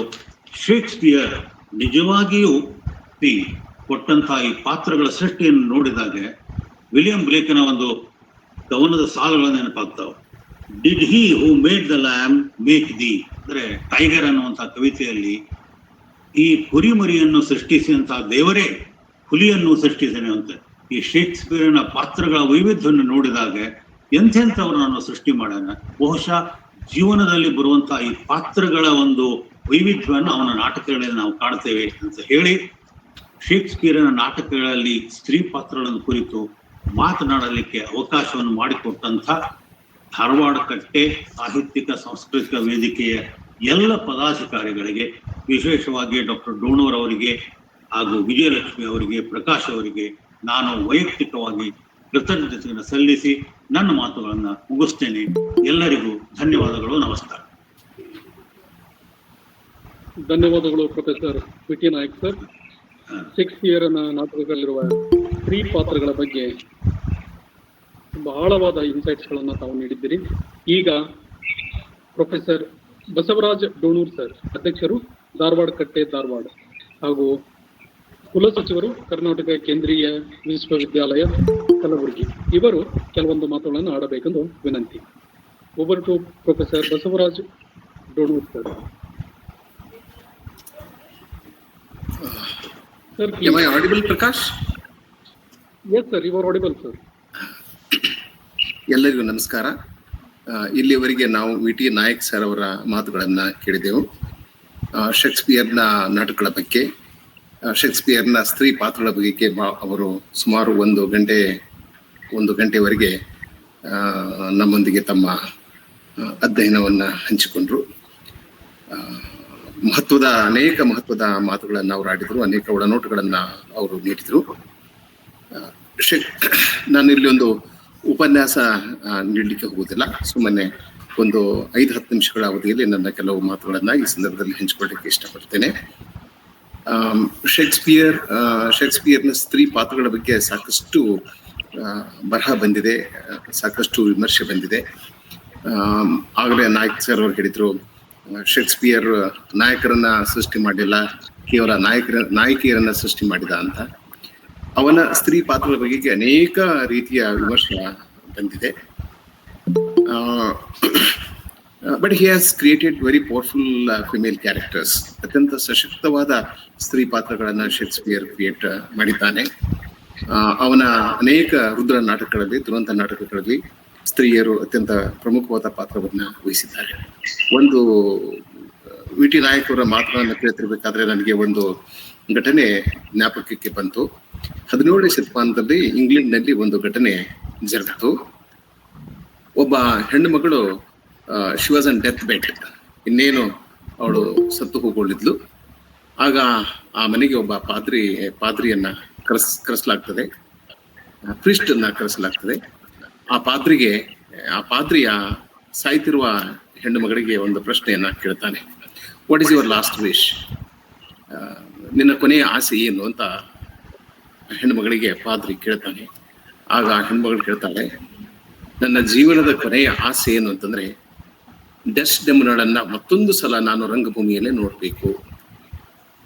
17ನೇ ಶತಮಾನದ ಇಂಗ್ಲೆಂಡ್ನಲ್ಲಿ ಒಬ್ಬ ಸಾಯ್ತಕ್ಕಂತ ಮಹಿಳೆ ಇನ್ನೇನು 5 ನಿಮಿಷದಲ್ಲಿ ಕಣ್ಣು ಮುಚ್ಕೊಳ್ಳಲಿರುವ ಒಬ್ಬ ಹೆಣ್ಣು ಮಗಳ ಕೊನೆಯ ಆಸೆ ಅಂತಂದ್ರೆ ಡೆಸ್ಡೆಮೊನ ಪಾತ್ರವನ್ನ ಮತ್ತೊಂದು ಸಲ ನೋಡೋದು. ಸೊ ಈ ಒಂದು ಉದಾಹರಣೆಯಿಂದ ನಮಗೆ ಏನ್ ಗೊತ್ತಾಗ್ತದೆ ಅಂತಂದ್ರೆ ಶೇಕ್ಸ್ಪಿಯರ್ನ ಪಾತ್ರಗಳು ಯಾವ ರೀತಿಯಲ್ಲಿ ಜನರ ಮೇಲೆ ಪರಿಣಾಮ ಬೀರಿತು ಅನ್ನೋದು. ನಾನು ಸುಮಾರು 3 ವರ್ಷಗಳ ಹಿಂದೆ ಇಂಗ್ಲೆಂಡಿಗೆ ಹೋದಾಗ ಗ್ಲೋಬ್ ಥಿಯೇಟರ್ದಲ್ಲಿ ಕಿಂಗ್ ಲಿಯರ್ ನಾಟಕ ನೋಡಿದೆ ನಾನು. ಅಲ್ಲಿವರೆಗೆ ನನಗೆ ಕೇವಲ ಭಾರತೀಯರು ನಾಟಕ ಸಿನಿಮಾಗಳನ್ನ ನೋಡಿ ಕಣ್ಣೀರ್ ಹಾಕ್ತಾರೆ ಅಂತ ತಿಳ್ಕೊಂಡಿದ್ದೆ. ಬ್ರಿಟಿಷರು ಕೂಡ ಕಣ್ಣೀರ್ ಹಾಕ್ತಾರೆ ಅಂತ ಗೊತ್ತಾದದ್ದು ನಾನು ಕಿಂಗ್ ಲಿಯರ್ ನಾಟಕ ನೋಡಿದಾಗ. ಎಷ್ಟು ತನ್ಮಯತೆಯಿಂದ ಅವರು ಆ ನಾಟಕವನ್ನ ವೀಕ್ಷಣೆ ಮಾಡಿದ್ರು ಅಂತಂದ್ರೆ, ಲಿಯರ್ ನಕ್ಕಾಗ ನಕ್ರು, ಕಿಂಗ್ ಲಿಯರ್ ದೊರೆ ಲಿಯರ್ ನಕ್ಕಾಗ ನಕ್ರು, ಅವನು ಅತ್ತಾಗ ಅತ್ರು. ಇದು ಒಂದು ಸಂಗತಿಯನ್ನ ನಿಮ್ಮ ಗಮನಕ್ಕೆ ತರಬೇಕು ಅಂತ ಅನಿಸ್ತು. ವಿ.ಟಿ. ನಾಯಕ್ ಹೇಳಿದ್ರು, ಆ ಕಥೆಯನ್ನು ಮತ್ತೆ ನಾನು ಹೇಳಲಿಕ್ಕೆ ಹೋಗೋದಿಲ್ಲ. ಅಲ್ಲಿ ಆಕೆ ಮಾರು ವೇಷದಲ್ಲಿ ಬಂದು, ಒಬ್ಬ ಅಡ್ವೊಕೇಟ್ ವಕೀಲನ ವೇಷದಲ್ಲಿ ಬಂದು ತನ್ನ ಭಾವಿ ಪತಿಯ ಪರವಾಗಿ ವಾದ ಮಾಡ್ತಾಳೆ. ಅವಾಗ ಶೇಲಾಕಿಗೆ ಅವಳು ಒಂದು ಪ್ರಶ್ನೆ ಕೇಳ್ತಾಳೆ, ಹೌದು ನೀನು 3000 ಟಿಕೆಟ್ಸ್ ಕೊಟ್ಟಿದೀಯಾ, 3000 ಹಣವನ್ನ ಕೊಟ್ಟಿದೀಯಾ, ನಿನ್ನ ಹಣ ನಿನಗೆ ವಾಪಸ್ ಕೊಡ್ಬೇಕು, ಕೊಡಕ್ಕಾಗಿಲ್ಲ, ಈಗ ಅವನು ಹೆಚ್ಚಿಗೆ ಹಣ ಕೊಡ್ತಾ ಇದ್ದಾನೆ, ಅದನ್ನ ತಗೊಂಡು ಬಿಟ್ಬಿಡು ಅಂತ ಹೇಳ್ತಾಳೆ ಆಕೆ. ಅವನು ಕೇಳೋದಿಲ್ಲ, ಇಲ್ಲ ಅದ್ರ ಪ್ರಕಾರ ವಾದೆ ಮುಗಿದು ಹೋಗಿದೆ, ಅವನಿಗೆ ಕೊಡಕ್ ಆಗಿಲ್ಲ, ಈಗ ನನಗೆ ಅವನು ಏನ್ ಮಾಡ್ಬೇಕು ಅಂತಂದ್ರೆ ಅವನ ಎದೆಯಿಂದ 1 ಪೌಂಡ್ ಫ್ಲೆಶ್ ಅನ್ನ ತಗೋಬೇಕು ಅಂದಾಗ ನಾಯಕರು ಆಗ್ಲೇ ಹೇಳಿದ್ರು, 1 ಹನಿ ರಕ್ತವನ್ನ ಚೆಲ್ಲದೆ ನೀನು ತಗೋಬೇಕು ಅನ್ನೋದು ಒಂದು ಕಂಡೀಷನ್. ಎರಡನೇದು, ನೀನು ಕೇವಲ 1 ಪೌಂಡ್ ಮಾತ್ರ ತಗೋಬೇಕು, ನೋ ಮೋರ್ ನೋ ಲೆಸ್. ಹೆಚ್ಚಿಗೂ ಆಗ್ಬಾರ್ದು ಮತ್ತು ಕಡಿಮೆನೇ ಆಗ್ಬಾರ್ದು. 1 ಹನಿ ರಕ್ತ ಚೆಲ್ಲದೆ ಮತ್ತು ಇಷ್ಟು ಹೆಚ್ಚು ಕಡಿಮೆ ಆಗದೆ ಕೇವಲ 1 ಪೌಂಡ್ ಮಾಂಸವನ್ನ ಎದೆಯಿಂದ ಕಟ್ ಮಾಡ್ಕೊಳ್ಳೋದು ಹ್ಯೂಮನ್ಲಿ ಇಂಪಾಸಿಬಲ್, ಮನುಷ್ಯನಿಗೆ ಸಾಧ್ಯವಾಗದ ಮಾತು. ಅವಾಗ ಅವನಿಗೆ ಗೊತ್ತಾಗ್ತದೆ, ಇಲ್ಲ ನನಗೆ ಸಾಧ್ಯ ಇಲ್ಲ ಅಂತೇಳಿ. ಇದಕ್ಕೂ ಮುಂಚೆ ಅವನಿಗೆ ಒಂದು ತಿಳುವಳಿಕೆಯನ್ನು ಮಾಡಿಕೊಡ್ತಾಳೆ. ಅದರಲ್ಲಿ ಏನ್ ತಿಳುವಳಿಕೆ ಅಂದ್ರೆ, the quality of mercy is twice blessed, it blesseth him that gives and it blesseth him that takes. ಇದು ಯಾವ ಒಬ್ಬ ಪುರುಷ ಪಾತ್ರ ಇಂಥ ಒಂದು ಮಾತನ್ನ ಆಡ್ಲಿಕ್ಕೆ ಸಾಧ್ಯ ಇಲ್ಲ. In fact, the most beautiful lines in a large number of Shakespeare's plays are spoken not by male characters, but by female characters. ಅತ್ಯಂತ ಮಹತ್ವದ ಸಾಲುಗಳನ್ನ ಅವನ ನಾಟಕಗಳಲ್ಲಿ ಆಡುವವರು ಸ್ತ್ರೀ ಪಾತ್ರಗಳು, ಪುರುಷ ಪಾತ್ರಗಳಲ್ಲ ಅಂತ ನನಗನ್ನಿಸ್ತದೆ. ಆಕೆ ಹೇಳ್ತಾಳೆ, ಈ ಕರುಣೆ ಅನ್ನೋದು ಮನುಷ್ಯನಿಗೆ ಇರಬೇಕು. It blesseth him that gives and it blesseth him that takes. ಕರುಣೆ ಯಾರು ಕೊಡ್ತಾರ ಅವರು ಉದ್ಧಾರ ಆಗ್ತಾರೆ, ಅವ್ರ ಮೇಲೂ ಕೂಡ ದೇವರ ಕೃಪೆ ಆಗ್ತದೆ. ಮತ್ತು ಯಾರು ಆ ಕರುಣೆಗೆ ಪಾತ್ರರಾಗ್ತಾರಲ್ಲ ಅವರು ಉದ್ಧಾರ ಆಗ್ತಾರೆ ಅಂತ. ಈ ಈರ್ಷ್ಯ ಅಥವಾ ಅಸೂಯೆ, ಸಿಟ್ಟು, ದ್ವೇಷ, ಮತ್ಸರ ಇದರಿಂದ ಈ ಪ್ರತೀಕಾರ ಇದರಿಂದ ಇಬ್ರು ಹಾಳಾಗಿ ಹೋಗ್ತಾರೆ. ಯಾರು ಪ್ರತೀಕಾರ ತೀರ್ಸ್ಕೊಳ್ತಾರ ಅವರು ಹಾಳಾಗ್ತಾರೆ, ಮತ್ತು ಯಾರು ಅದಕ್ಕೆ ಪಾತ್ರರಾಗ್ತಾರಲ್ಲ, ಅದನ್ನ ರಿಸೀವ್ ಮಾಡ್ಕೊಳ್ತಾರಲ್ಲ, ಅವರು ಹಾಳಾಗ್ತಾರೆ. ಸೊ ದ್ವೇಷದಲ್ಲಿ ಇಬ್ರು ಸತ್ತು ಹೋದ್ರೆ, ಇಬ್ರು ಅವಸಾನ ಹೊಂದಿದರೆ, ಪ್ರೀತಿಯಲ್ಲಿ ಕರುಣೆಯಲ್ಲಿ ಇಬ್ರು ಉದ್ಧಾರ ಆಗ್ತಾರೆ ಅಂತಕ್ಕ ಮಾತನ್ನ ಪೋರ್ಷಿಯಾ ಹೇಳ್ತಾಳೆ. ಅನೇಕ ಸಂದರ್ಭಗಳು ಶೇಕ್ಸ್ಪಿಯರ್ನ ನಾಟಕದಲ್ಲಿ ಬರ್ತಾವೆ. ಇನ್ನೊಂದು ಜೂಲಿಯಸ್ ಸೀಸರ್ ನಾಟಕದ ಬಗೆಗೆ ಹೇಳಿದ್ರು. ಅನೇಕ ನಾಟಕಗಳ ಬಗೆಗೆ ಅತ್ಯಂತ ಮಹತ್ವದ ಮಾತುಗಳನ್ನ ನಾಯಕ್ ಅವರು ಹೇಳಿದ್ರು. ಮತ್ತೆ ಮಾತಿಗೆ ಇಲ್ಲಿ ಅವಕಾಶ ಇಲ್ಲ, ನೀವೆಲ್ಲ ಚರ್ಚೆ ಮಾಡಬಹುದು. ಇನ್ನು ಒಂದು 2 ನಿಮಿಷ ನಾನು ಸಮಯ ತೆಗೆದುಕೊಳ್ಳುತ್ತೇನೆ. ಅಲ್ಲಿ 2 ಸ್ತ್ರೀ ಪಾತ್ರಗಳು, ಮುಖ್ಯವಾಗಿ 2 ಸ್ತ್ರೀ ಪಾತ್ರಗಳು ಜೂಲಿಯಸ್ ಸೀಸರ್ ನಾಟಕದಲ್ಲಿ ಬರ್ತವೆ. ಒಂದು ಪೋರ್ಷಿಯಾ, ಬ್ರೂಟಸ್ನ ಹೆಂಡತಿ, ಕಲ್ಪರ್ನಿ ಸೀಸರ್ನ ಹೆಂಡತಿ. ಸೀಸರ್ನ ಹೆಂಡತಿಗೆ ಕನಸು ಬೀಳ್ತದೆ. ಕನಸಿನಲ್ಲಿ ಗಂಡ ಸತ್ತು ಹೋಗ್ತಾನೆ, ಗಂಡನ ಕೊಲೆ ಆಗ್ತದೆ. ಆಕೆ ಬೆಳಗ್ಗೆ ಎದ್ದು, ಇಲ್ಲ ಇವತ್ತ ನೀವು ಪಾರ್ಲಿಮೆಂಟ್ಗೆ ಹೋಗ್ಬಾರ್ದು, ಅಸೆಂಬ್ಲಿಗೆ ಹೋಗ್ಬಾರ್ದು, ನಾನು ಕೆಟ್ಟ ಕನಸು ಕಂಡಿದ್ದೇನೆ ಅಂದಾಗ ಅವನು ಹೇಳ್ತಾನೆ, ಇಲ್ಲ ನಾನು ಹೆಣ್ಣಿನ ಮಾತು ಕೇಳಿ ನಾನು ಹೋಗದೆ ಇರೋದಿಲ್ಲ. ನಾನು ಅತ್ಯಂತ ಶಕ್ತಿಯುತವಾದಂತ ರಾಜ, ಅತ್ಯಂತ ಶೂರ, ನಾನು ಅತ್ಯಂತ ಶೂರ. ನಾನು ಒಬ್ಬ ಹೆಣ್ಣಿನ ಮಾತುಗೆ, ಒಂದು ಹೆಣ್ಣಿನ ಮಾತು ಕೇಳಿ ನಾನು ಪಾರ್ಲಿಮೆಂಟಿಗೆ ಹೋಗದೆ ಇದ್ರೆ ಜನರು ಏನ್ ತಿಳ್ಕೊತಾರೆ ನನಗೆ ಅಂತಕ್ಕಂಥ ಮಾತು ಹೇಳ್ತಾನೆ ಅವನು. ಇದು ಒಂದು ಕ್ರಮ, ಹೆಣ್ಣನ್ನು ನೋಡ್ತಕ್ಕಂಥ ಒಂದು ಕ್ರಮ. ಅವಾಗ ಹೇಳ್ತಾನೆ, cowards die many time before ಹೇಡಿ ಆದವರು ಸಾಯೋಕ್ಕಿಂತ ಮುಂಚೆ ಅನೇಕ ಬಾರಿ ಸತ್ತು ಹೋಗ್ತಾರೆ. ಶೂರನಾದವನು ಕೇವಲ ಒಂದು ಬಾರಿ ಮಾತ್ರ ಸಾಯ್ತಾನೆ ಅಂತ ಹೇಳ್ತಾನೆ. ಆಮೇಲೆ ಡೇಂಜರ್ ಅನ್ನೋದು ಯಾವುದು ಇಲ್ಲ. I and danger were born on the same day. ಯಾವುದನ್ನ ನನ್ ಭಯ ಅಂತೀಯಲ್ಲ, ನಾನು ಅಂತೂ ಭಯ, ಇಬ್ಬರು ಹುಟ್ಟಿದ್ದು ಒಂದೇ ದಿನದಲ್ಲಿ. ನಾನು ಐ ಆಮ್ ದ ಎಲ್ಡರ್, ಅವನಿಗೆ ನಾನು ಅಣ್ಣ. ಯಾವ್ದನ್ನ ನೀ ಭಯ ಅಂತ ಕರಿತಿಲ್ಲ, ಆ ಭಯದ ಅಣ್ಣ ನಾನು. ನನಗೆ ಅದರ ಅಂಜಿಕೆ ಇಲ್ಲ, ಅದಕ್ಕೆ ನನ್ನ ಅಂಜಿಕೆ ಇದೆ ಅಂತಕ್ಕಂಥ ಮಾತನ್ನು ಹೇಳ್ತಾನೆ. ಆದ್ರೆ ಬ್ರೂಟಸ್ ನ ಹೆಂಡತಿ ಪೋರ್ಷಿಯಾ ಗಂಡನಿಗೆ ಮಾತಾಡ್ತಾಳೆ. ಒಂದ್ಸಲ ಬ್ರೂಟಸ್ ಹೇಳ್ತಾನೆ, ಇಲ್ಲ ಗಂಡನಿಗೆ ಹೆಂಡತಿ ಪ್ರಶ್ನೆ ಮಾಡ್ತಾಳೆ, ನಿಮ್ಮನ್ನು ನೋಡಿದ್ರೆ ಯಾಕೋ ನೀವು ಚಿಂತೆಯಲ್ಲಿ ಇದ್ದೀರಿ ಅಂತ ಕಾಣ್ತದೆ, ನಿಮ್ಮ ಮನಸ್ಸು ಸಮಾಧಾನ ಇಲ್ಲ ಅಂತ ಕಾಣ್ತದೆ. ರಾತ್ರಿ 3 ಗಂಟೆ ಆಗಿದೆ, ನೀವು ಆ ಕಡೆ ಈ ಕಡೆ ತಿರುಗಾಡ್ತಾ ಇದ್ದೀರಿ, ನಿದ್ದೆ ಇಲ್ಲ, ಏನಾಗಿದೆ ನಿಮಗೆ ಅಂತ ಪತ್ನಿ ಪೋರ್ಷಿಯಾ ಗಂಡ ಬ್ರೂಟಸ್ಗೆ ಕೇಳಿದಾಗ, ಬ್ರೂಟಸ್ ಹೇಳ್ತಾನೆ, ಅದ್ರ ಬಗ್ಗೆ ನೀನು ಚಿಂತೆ ಮಾಡ್ಬೇಡ, ಅದ್ರ ನಿಮ್ಗೆ ಸಂಬಂಧಪಟ್ಟಿದ್ದಲ್ಲ. ಅವಾಗ ಆಕೆ ಹೇಳ್ತಾಳೆ, ಯಾಕೆ ಸಂಬಂಧಪಟ್ಟಿಲ್ಲ?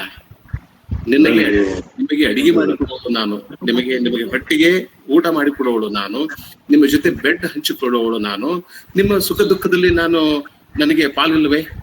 ಅವಾಗ ಅವಳು ಪ್ರಶ್ನೆ ಮಾಡ್ತಾಳೆ, if it be no more, Portia is Hamlet's harlot, not his wife. ಹಾಗಾದ್ರೆ ನಾನು ಯಾರು? ಪೋರ್ಷಿಯಾ ನಿನ್ನ ಸೂಳೆ ಅಥವಾ ನಿನ್ನ ಹೆಂಡತಿ ಅಂತ ಪ್ರಶ್ನೆಯನ್ನ ಆಕೆ ಪೋರ್ಷಿಯಾ ಮಾಡ್ತಾಳೆ. ಇನ್ನು ಒಂದು ಕೊನೆಯ ಮಾತಿನೊಂದಿಗೆ ನನ್ನ ಮಾತು ಮುಗಿಸ್ತೇನೆ. ಡೆಸ್ಡೆಮೋನಾ ನನ್ನ ಮೇಲೆ ಬಹಳ ತೀವ್ರವಾಗಿ ಪ್ರಭಾವ ಬೀರಿದಂತ ಒಂದು ನಾಟಕ. ಆ ನಾಟಕದ ಕೊನೆಯ ದೃಶ್ಯ, ಅಥೇಲೋ ಅವಳನ್ನ ಪ್ರೇಮಿಸಿ ಮದುವೆ ಆಗಿರ್ತಾನೆ, ಇಷ್ಟಪಟ್ಟು ಮದುವೆ ಆಗಿರ್ತಾನೆ. ಏನೇನೋ ನಡೆದು ಹೋಗ್ತದೆ ಕತೆ, ಅದ ಕತೆ, ನಾಟಕದ ಕಥೆಯನ್ನ ನಾನು ಹೇಳೋದಿಲ್ಲ. ಕೊನೆಗೆ ಅವನಿಗೆ ಆಕೆಯ ಶೀಲದ ಬಗೆಗೆ ಸಂಶಯ ಬರ್ತದೆ. ಈ ಸಂಶಯ ಅಂತಕ್ಕಂಥ ಕೂಡ ಒಮ್ಮೆ ತಲೆಯಲ್ಲಿ ಹೊಕ್ಕಿದರೆ ಸರ್ವನಾಶ ಕಟ್ಟಿಟ್ಟ ಬುದ್ಧಿ. ಆವಾಗ ಅವನು ನಿರ್ಧಾರ ಮಾಡ್ತಾನೆ, ಆಕೆನನ್ನ ಕೊಂದ್ ಬಿಡ್ಬೇಕು ಅಂತ ಹೇಳಿ. ಆಕೆನ ಕೊಲ್ಲಿಕ್ಕೆ ಹೋದಾಗ ಈ ದೃಶ್ಯ, ನಾನು ಯಾವಾಗ ಈ ದೃಶ್ಯನ ಓದ್ತೀನಿ ಅವಾಗ ನನಗೆ ಕಣ್ಣೀರು ಬರ್ತದೆ. ನೀವು ಕೂಡ ಇವತ್ತೇ ಈ ದೃಶ್ಯವನ್ನ ಓದಿ ನೋಡಿ. ಗಂಡನಿಗೆ ಹೇಳ್ತಾಳೆ, ನನಗೆ ಸಾಯುವ ವಯಸ್ಸಲ್ಲ, ನಾನು ಸಾಯೋದಕ್ಕೆ ಸಿದ್ಧಳಿಲ್ಲ, ನಾನು ಸಾಯಬೇಕಾಗಿಲ್ಲ, ನಾನು ಬದುಕಬೇಕಾಗಿದೆ. ಅದಕ್ಕೆ ನನ್ನನ್ನ ನೀವು ಕೊಲ್ಬೇಡಿ. If you don't want to trust me, it's all right, ನನ್ನ ನಂಬೇಡಿ. Oh banish me my lord, but kill me not. ನನ್ನನ್ನ ಗಡಿಪಾರು ಮಾಡಿ, ದೇಶದಿಂದ ಹೊರಗೆ ಹಾಕಿ, ದಯವಿಟ್ಟು ನನ್ನ ಕೊಲ್ಲಬೇಡಿ ಅಂತ ಗಂಡನನ್ನು ಬೇಡ್ಕೋತಾಳೆ. ಅವನು ಹೇಳ್ತಾನೆ, ಇಲ್ಲ, ನಾನು ನಿನ್ನ ಕೊಲ್ಲೇಬೇಕು, ನೀನ್ ಅಂತ ನೀಚ ಕೆಲಸ ಮಾಡಿದೀಯಾ, ಅಂತ ನೀಚ ಕೃತ್ಯನ ಎಸಗಿದೀಯಾ, ನಾನು ಕೊಲ್ಲೇಬೇಕು ಅಂದಾಗ, kill me tomorrow, let me live tonight. ಈ ಒಂದು ರಾತ್ರಿ ಬದುಕಲು ಬಿಡಿ ನನ್ನ, ನಾಳೆ ಕೊಲ್ಲಿ ನನಗೆ ಬಗೇನ್ಸ್, ನಾಳೆ ಕೊಲ್ಲಿ, ನನ್ನನ್ನು ಕೊಂದು ಹಾಕಿ ಈ ಒಂದು ರಾತ್ರಿ ನನಗೆ ಬದುಕು ಬಿಡಿ ಅಂದಾಗ ಅವನು ಕೇಳೋದಿಲ್ಲ. ಅವಾಗ ಬಟ್ ಹಾಫ್ ಎನ್ ಅವರ್, ಅರ್ಧ ಗಂಟೆ ಬದುಕಲು ಬಿಡಿ ಅಂದಾಗ ಅವನು ಕೇಳೋದಿಲ್ಲ. ಕೊನೆಗೆ ಯಾಕೆ ಹೇಳ್ತಾಳೆ, ನನ್ನ ಕೊನೆಯ ಪ್ರೇಯರ್ ಆದ್ರೂ ಮಾಡ್ತೀನಿ, but I say one prayer, ಒಂದು ಸಲ ದೇವರಿಗೆ ಪ್ರಾರ್ಥನೆ ಮಾಡ್ತೇನೆ, ಒಂದು 5 ನಿಮಿಷ ಆದ್ರೂ ತಾಳಿ ಅಂತಂದಾಗ ಅವನು ಕೇಳೋದಿಲ್ಲ. ಅವಳನ್ನ ಕೊಂದು ಹಾಕಿದಾಗ ಸಾಯುಕ್ಕಿಂತ ಮುಂಚೆ ಹಾಕಿ ಹೇಳ್ತಾಳೆ, ಎ ಗಿಲ್ಟ್ಲೆಸ್ ಡೆತ್ ಐ ಡೈ ಅಂದ್ರೆ ನಿರಪರಾಧಿ ಸಾವನ್ನ ನಾನು ಸಾಯ್ತಾ ಇದ್ದೇನೆ ಅಂತಕ್ಕಂಥ ಮಾತನ್ನ ಹೇಳ್ತಾರೆ. ಕೊನೆಗೆ ಅವನಿಗೆ ಪಶ್ಚಾತ್ತಾಪ ಆಗ್ತದೆ, ಅವನಿಗೆ ಅರಿವು ಮೂಡ್ತದೆ, ಇಲ್ಲ ಅವಳು ಬಹಳ ಮುಗ್ಧೆ ಇದ್ಲು, ನಾನು ತಪ್ಪು ಮಾಡಿದೆ ಅಂದಾಗ ಅವನು ಆತ್ಮಹತ್ಯೆ ಮಾಡ್ಕೊಳ್ತಾನೆ. ಆ ಮಾತು ಬೇರೆ. ಶೇಕ್ಸ್ಪಿಯರ್ ಒಂದು ಅದ್ಭುತವಾದ ಮಹಿಳಾ ಲೋಕವನ್ನ ತನ್ನ ನಾಟಕಗಳಲ್ಲಿ ಸೃಷ್ಟಿ ಮಾಡಿದ್ದಾನೆ. ಅನೇಕ ಅದ್ಭುತವಾದ ಪಾತ್ರಗಳನ್ನ ಸೃಷ್ಟಿ ಮಾಡಿದ್ದಾನೆ. ಜೀವನದ ಬಗೆಗೆ, ಬದುಕಿನ ಬಗೆಗೆ, ಪ್ರಪಂಚದ ಬಗೆಗೆ, ದೇವರ ಬಗೆಗೆ, ಬೇರೆ ಬೇರೆ ಸಂಗತಿಗಳ ಬಗೆಗೆ ಅನೇಕ ಮಾತುಗಳನ್ನ ಸ್ತ್ರೀ ಪಾತ್ರಗಳು ಅವನ ನಾಟಕದಲ್ಲಿ ಆಡ್ತವೆ. ಧಾರವಾಡ ಕಟ್ಟೆ ಈ ಒಂದು ತಿಂಗಳ ಇದು ಶೇಕ್ಸ್ಪಿಯರ್ ಮಾಸ ಅಂತ ನಾವು ಕರಿಬಹುದು. 5 ಉಪನ್ಯಾಸಗಳನ್ನ ಏರ್ಪಡಿಸಿದ್ದಾರೆ. ಬಹಳ ಖುಷಿಯಾಗಿದೆ. ಸುಮಾರು 100 ಜನ ಕಳೆದ 1 ಗಂಟೆಯಿಂದ ವಿ.ಟಿ. ನಾಯಕರ ಮಾತುಗಳನ್ನ ಕೇಳಿದ್ದೀರಿ. ಇಷ್ಟು ಸಂಖ್ಯೆಯಲ್ಲಿ ಈ ಒಂದು ಕಾರ್ಯಕ್ರಮಕ್ಕೆ ನೀವೆಲ್ಲ ಬಂದಿರೋದು ನೋಡಿದ್ರೆ ಬಹಳ ಖುಷಿ ಆಗ್ತದೆ. ನೀವೆಲ್ಲ ಧಾರವಾಡದ ಕಟ್ಟೆಯ ಸದಸ್ಯರಾಗಬೇಕು ಮತ್ತು ನಮ್ಮ ಎಲ್ಲ ಸಾಹಿತ್ಯಿಕ ಸಾಂಸ್ಕೃತಿಕ ಕಾರ್ಯಕ್ರಮಗಳಲ್ಲಿ ನೀವು ಸಕ್ರಿಯವಾಗಿ ಭಾಗವಹಿಸಬೇಕು. ಮತ್ತೊಮ್ಮೆ ನಾನು ಧಾರವಾಡ ಕಟ್ಟೆಯ ಪರವಾಗಿ ವಿ.ಟಿ. ನಾಯಕ್ ಸರ್ ಅವರಿಗೆ ಕೃತಜ್ಞತೆಗಳನ್ನ ಸಲ್ಲಿಸ್ತೇನೆ. ನಮಸ್ಕಾರ. ಕನ್ನಡದ ಮಹಿಳೆಯ ಬಗ್ಗೆ ಅಂತ ನಾವು ನೋಡಿದಾಗ ನಾನು ಪ್ರಾರಂಭದಲ್ಲಿ ಒಂದು ಮಾತನ್ನು ಹೇಳಿದೆ. ಶೇಕ್ಸ್ಪಿಯರ್ ತನ್ನ ಕಾಲದ ಜೀವನವನ್ನು ಕುರಿತು ಬರೆದಾದರೂ ಕೂಡ ಶೇಕ್ಸ್ಪಿಯರ್ ಎತ್ತಿಕೊಂಡಂತಹ ಸಮಸ್ಯೆಗಳು ಇಡೀ ಮಾನವ ಕುಲಕ್ಕೆ ಸಂಬಂಧಪಟ್ಟಂಥವು. ಇದೀಗ ಡಾಕ್ಟರ್ ಡೋಣೂರ್ ಸರ್ ಬಹುಶಃ ಡೆಸ್ಡಿಮೋನಾ, ನಾನು ಅಷ್ಟು ವಿವರವಾಗಿ ಹೇಳಲಿಕ್ಕಾಗಲಿಲ್ಲ, ಆದ್ರೆ ಅವರು ಡೆಸ್ಡಿಮೋನಾ ಮತ್ತು ಜೂಲಿಯಸ್ ಸೀಸರನ 2 ಪಾತ್ರಗಳು, ಅವು 2 ಪಾತ್ರಗಳು ಬರೋದು ಕೊನೆಯ ಆ 2 ಸೀನ್ಗಳಲ್ಲಿ ಅಷ್ಟೇ. ಅವರು ಎತ್ತಿರುವಂತಹ ಪ್ರಶ್ನೆಗಳು ಮತ್ತು ಅವರು ಅನುಭವಿಸಿದಂತಹ ಯಾತನೆಗಳು ಯಾವುದೇ ಒಂದು ನಾರಿಯ ಕುಲಕ್ಕೆ ಸಂಬಂಧಪಟ್ಟಂತಹ. ಈಗ ನಾನು ಒಂದು ಸೂಕ್ಷ್ಮವಾಗಿ ಒಂದು ಮಾತನ್ನು ಹೇಳಿದೆ, ಏನು ಅಂದ್ರೆ ಡೆಸ್ಡಿಮೋನಾಳ ಪಾತ್ರವನ್ನ ನಮ್ಮ ಕನ್ನಡ ವಿಮರ್ಶಕರು ರಾಮಾಯಣದ ಸೀತೆಯ ಪಾತ್ರದೊಂದಿಗೆ ಹೋಲಿಸ್ಯಾರಂತ. ಅದು ನಾನು ಇಲ್ಲಿ ಯಾಕೆ ಈ ಮಾತನ್ನೇ ಮತ್ತೆ ಹೇಳ್ತಾ ಇದ್ದೇನೆ ಅಂತಂದ್ರೆ, ಅದು ದೇಶ ಕಾಲಕ್ಕೆ ತಕ್ಕಂತೆ ಪಾತ್ರಗಳು ಬೇರೆ ಹೆಸರು ಬೇರೆ ವೇಷದಲ್ಲಿ ಬಂದರೂ ಕೂಡ ಮೂಲಭೂತವಾಗಿ ನಮ್ಮ ಸಮಸ್ಯೆಗಳೇನವಲ್ಲ, ಅವು ಇಡೀ ಮಾನವ ಕುಲದ ಸಮಸ್ಯೆಗಳೇ. ಅದು ಹೆಣ್ಣೆ ಇರಲಿ ಗಂಡೆ ಇರಲಿ. ಅದಕ್ಕಾಗಿ ನಾನು ಏನ್ ಹೇಳಿದೆ ಅಂತಂದ್ರೆ, ಈಗ ಯಶೋಧರ ಚರಿತೆ ಅಮೃತಮತಿ ಉದಾಹರಣೆಯನ್ನು ಕೊಟ್ಟೆ. ಹಾಗೆಯೇ ಜಾಟ್ ಸಮುದಾಯದಲ್ಲಿರುವಂತಹ ಒಂದು ಸಂಪ್ರದಾಯದ ಬಗ್ಗೆ ಹೇಳಿದೆ. ಹೀಗೆ ನೋಡಿದಾಗ ಇವು ಅನೇಕ ಸಂಗತಿಗಳು. ಈಗ ಉದಾಹರಣೆಗೆ ಆ ನಾಟಕವನ್ನ ನಾನು ಹೇಳಬೇಕಾಯ್ತು, ಹೇಳಲಿಕ್ಕೆ ಟೈಮ್ ಮಿತಿಯಿಂದ ಆಗಲಿಲ್ಲ. ಜೂಲಿಯಸ್ ಸೀಸರ್ ಬಗ್ಗೆ ಸರ್ ಹೇಳಿದರು. ಹಾಗೆ ಕೊರಿಯೋಲಾನಸ್ ಅನ್ನುವಂಥ ಒಂದು ನಾಟಕ ಕೂಡ ಸದ್ಯದ ನಮ್ಮ ರಾಜಕೀಯ ಪರಿಸ್ಥಿತಿಗೆ ಕನ್ನಡ ಹಿಡಿದಂತ ಇದೆ. ಅಂದ್ರೆ ಹೇಳೋ ಉದ್ದೇಶ ಇಷ್ಟೇ, ಅದು ಕಾಮಿಡಿನೇ ಇರಲಿ, ಟ್ರಾಜಿಡಿನೇ ಇರಲಿ, ಪುರುಷ ಪಾತ್ರವೇ ಇರಲಿ, ಹೆಣ್ಣು ಪಾತ್ರವೇ ಇರಲಿ, ಯಾವುದೇ ಆದರೂ ಕೂಡ ಮೂಲಭೂತವಾಗಿ ಮಾನವರ ಸಮಸ್ಯೆಗಳಿಗೆ ಸಂಬಂಧಪಟ್ಟಂಥವು. ಹೀಗಾಗಿ ಇವು ನಮ್ಮ ಜೀವನಕ್ಕೂ ಹೆಚ್ಚು ಪ್ರಸ್ತುತವಾದದ್ದು ಅಂತ ನನಗೆ ಖಂಡಿತವಾಗಿಯೂ ಅನಿಸ್ತದೆ. ಧನ್ಯವಾದಗಳು ಸರ್. Thank you.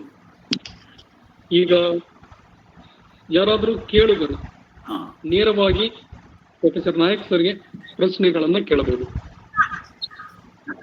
ಸರ್ ಹೇಳ್ರಿ.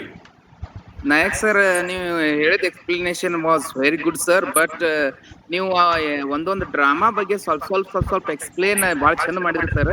ಇನ್ನೂ ಒಂದ್ ಸ್ವಲ್ಪ ಹೆಚ್ಚಿಗೆ ಎಕ್ಸ್ಪ್ಲೇನ್ ಮಾಡಿದ್ರೆ ಚಂದ ಇರ್ತದೆ ಸರ್. ಅಂದ್ರೆ ಸಮಯ ನನಗೆ ಕೊಟ್ಟ ಸಮಯ 1 ಗಂಟೆ ಅಂತಿತ್ತು. ಆ ಸಮಯದ ಮಿತಿಯೊಳಗೆ ನಾನು ಯಾಕೆ ಸ್ತ್ರೀ ಪಾತ್ರಗಳು ಅಂತ ವಿಷಯ ಇದ್ದಾಗ ಕೇವಲ ಕೆಲವೇ ನಾಟಕಗಳನ್ನು ತಗೊಂಡಿದ್ರೆ ಉಳಿದ ನಾಟಕಗಳಿಗೆ ಅನ್ಯಾಯ. ಈಗ ಉದಾಹರಣೆಗೆ ಹೇಳೋದು ಅಂತಂದ್ರೆ ಡೆಸ್ಡಿಮೋನಾಳ ಪಾತ್ರದ ಬಗ್ಗೆ ಹೇಳೋದು ಬಹಳ ಇತ್ತು ನನಗೆ. ನಾನು ಇಲ್ಲಿ ಸಮಯ ನೋಡಿದಾಗ ಮುಗಿಲಿಕ್ಕೆ ಬಂದಿತ್ತು. ಹೀಗಾಗಿ ಸಮಯದ ಅಭಾವದಿಂದ ಈ ರೀತಿಯ ಒಂದು ಬೇಗನೆ ಮುಗಿಸ್ಬೇಕಂತ ಹೊರತಾಗಿ ಮತ್ತೆ ಯಾವಾಗಾದ್ರೂ ಕಾಲಾವಕಾಶ ಕೂಡಿದಾಗ ಕೇವಲ ದುರಂತ ನಾಟಕಗಳಾಗಲಿ ಅಥವಾ ಹಾಸ್ಯ ನಾಟಕಗಳಾಗಲಿ 1 ಅಥವಾ 2 ನಾಟಕಗಳನ್ನು ತಗೊಂಡು ಮಾಡಬಹುದು. ಅದಕ್ಕೇನು ತೊಂದರೆ ಏನಿಲ್ಲ. Okay sir, totally your explanation was very nice sir. Very nice. Thank you. Okay sir. ನಮಸ್ಕಾರ ಸರ್.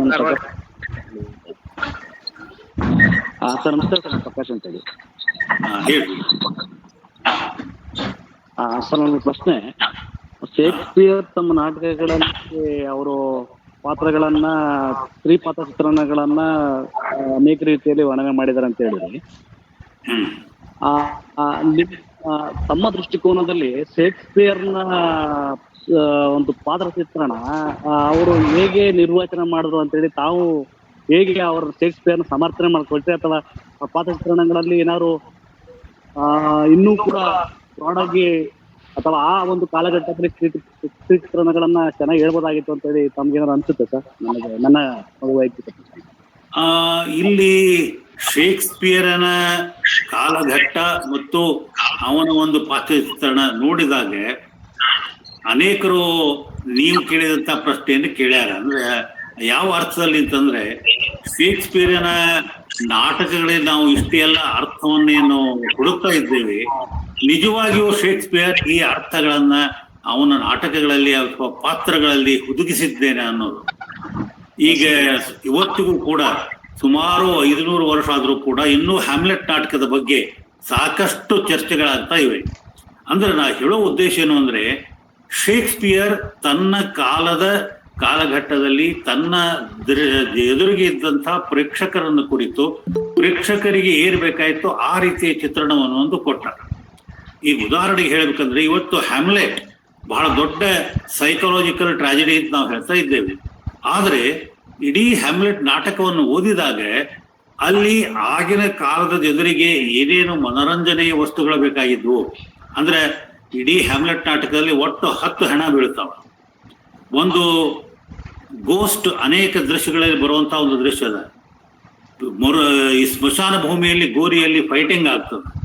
ಆಮೇಲೆ ನಾಟಕದ ಕೊನೆಗೆ ಸೋರ್ಡ್ ಫೈಟಿಂಗು, ವಿಷ ಕುಡಿದು ರಾಣಿ ಸಾಯೋದು, ಈ ರೀತಿ ಅನೇಕ ಒಂದು ಜನರಿಗೆ ಆ ಹಿಂಸೆಯಲ್ಲಿ ಏನು ಒಂದು ಆನಂದ ಸಿಗ್ತಿತ್ತು ಅಂತ ಒಂದು ನಾಟಕದ ಮಸಾಲೆಗಳು ಸಿಗ್ತಾವ ಅದರಲ್ಲಿ. ಇದೇ ರೀತಿ ಉಳಿದ ನಾಟಕಗಳ ಬಗ್ಗೆ ಹೇಳ್ಬೋದು. ಅಂದ್ರೆ ಶೇಕ್ಸ್ಪಿಯರ್ ಒಬ್ಬ ಒಳ್ಳೆಯ ಥಿಯೇಟರ್ ಮ್ಯಾನೇಜರ್ ಆಗಿ, ಒಬ್ಬ ನಾಟಕರನಾಗಿ ಜನರ ಅಥವಾ ಪ್ರೇಕ್ಷಕರ ಅಭಿರುಚಿಗೆ ಏನಿರಬೇಕಾಯಿತು ಅದನ್ನು ಕೊಡುವ ಪ್ರಯತ್ನವನ್ನು ಮಾಡಿದ.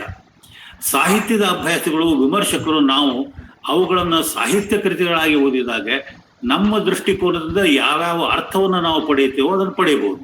ಆದರೆ ಒಬ್ಬ ನಾಟಕಕಾರ ಅಥವಾ ಒಬ್ಬ ಸಾಹಿತಿ ಯಾವ ರೀತಿ ಯೋಚಿಸಿರಬಹುದು ಅಥವಾ ಯಾವ ರೀತಿ ಯೋಚಿಸಿದ ಅಂತ ಪ್ರಶ್ನೆ ಕೇಳೋದು ನನ್ನ ದೃಷ್ಟಿಯೊಳಗೆ ಅಷ್ಟೊಂದು ಸಮಂಜಸ ಆಗೋದಿಲ್ಲ. ನನ್ನ ಉತ್ತರ ತಮಗೆ ತೃಪ್ತಿ ಕೊಟ್ಟದ ಅಂತ ತಿಳ್ಕೊಂಡಿದ್ದೀನಿ. ಅಂದ್ರೆ ಕೆಲವು ಪಾತ್ರಗಳು ವಿದ್ಯಾರ್ಥಿಗಳಿಗೆ ಅನೈತಿಕತೆಯನ್ನ ಬೋಧಿಸ್ಬೇಕಂದ್ರೆ ಅಲ್ಲಿ ಪಾತ್ರಗಳು ಹೇಳ್ತಾ ಇರ್ತದೆ. ಆಗ ವಿದ್ಯಾರ್ಥಿಗಳು ನನ್ನ ಪ್ರಶ್ನೆ ಕೇಳ್ಬೋದೇನೋ, ಅಂದ್ರೆ ಆ ಪಾತ್ರಗಳನ್ನ ನಾವು ಯಾವ ತರ ನಿರ್ವಚನ ಮಾಡ್ಬೋದು ಅನ್ನೋ ಪ್ರಶ್ನೆ ವಿದ್ಯಾರ್ಥಿಗಳು ಸಾಹಿತ್ಯಿಕವಾಗಿ ನೋಡಬಹುದು ಗೊತ್ತಾಗತ್ತೆ. ವಿದ್ಯಾರ್ಥಿಗಳು ಯಾವ ತರ ನೋಡ್ಬೋದು ಅನ್ನೋದನ್ನ ನಾವು ನಿರ್ವಚನ ಮಾಡ್ಬೋದು. ಆದ್ರೆ ಸಾಹಿತ್ಯ ಜನಜೀವನದ ಪ್ರತಿಬಿಂಬ ಅಂತ ಒಂದು ರೀತಿಯ ಹೇಳಿಕೆ ಏನದಲ್ಲ, ಅದು ನಿಜವಾಗಿಯೂ ಪ್ರತಿಬಿಂಬ ಇರ್ಲಿಕ್ಕಿಲ್ಲ. ಈ ಅನೈತಿಕತೆ ಅನ್ನೋದು ಜೀವನದಲ್ಲಿ ಇರೋದ್ರಿಂದ ಸಾಹಿತ್ಯದಲ್ಲಿ ಬರ್ತದೋ ಅಥವಾ ಸಾಹಿತ್ಯದಲ್ಲಿ ಇಂಥ ಒಂದು ಸಂಗತಿಗಳ ಇರೋದ್ರಿಂದ ಜನರು ನೀತಿ ಇಡ್ತಾರ ಎಂಬುದು ಬಹಳ ಸೂಕ್ಷ್ಮವಾದಂತಹ ಪ್ರಶ್ನೆ. ಅಂದ್ರೆ ಯಾಕೆ ಸೂಕ್ಷ್ಮ ಅಂತ ಹೇಳ್ತೇನೆ ಅಂದ್ರೆ, ಇದು ಬೀಜ ಮೊದಲು ಬಂತು ಗಿಡ ಮೊದಲು ಬಂತು ಅನ್ನೋಂಥ ಒಂದು ಕುತೂಹಲಕಾರಿ ಅಂತದ್ದು. ನಾವು ಸಾಹಿತ್ಯ ನೈತಿಕತೆಯನ್ನು ಕಲಿಸ್ತೇವೆ ಅಂತಂದ್ರೆ ಅದು ಡೈಡಾಕ್ಟಿಕ್ ಲಿಟ್ರೇಚರ್ ಆಗಬಹುದು. ಸಾಹಿತ್ಯದಿಂದ ಜೀವನ ಸುಧಾರಿಸಬೇಕು ಅನ್ನೋದು ಲೇಖಕರ ಉದ್ದೇಶ ಇದ್ದೇ ಇರ್ತದೆ. ಆದ್ರೆ ಆ ರೀತಿ ತಿಳ್ಕೊಂಡು ಕೇವಲ ನೈತಿಕತೆಯನ್ನೇ ಬೋಧಿಸುವಂತಹ ಕಥೆಗಳನ್ನಾಗಲಿ ಘಟನೆಗಳಾಗಲಿ ಇದನ್ನ ಬರೀಲಿಕ್ಕೆ ಆಗೋದಿಲ್ಲ. ಶೇಕ್ಸ್ಪಿಯರ್ ಜೀವನದಲ್ಲಿ ಏನು ಕಂಡನೋ ಅದನ್ನ ತನ್ನ ನಾಟಕಗಳಲ್ಲಿ ಕೊಟ್ಟ.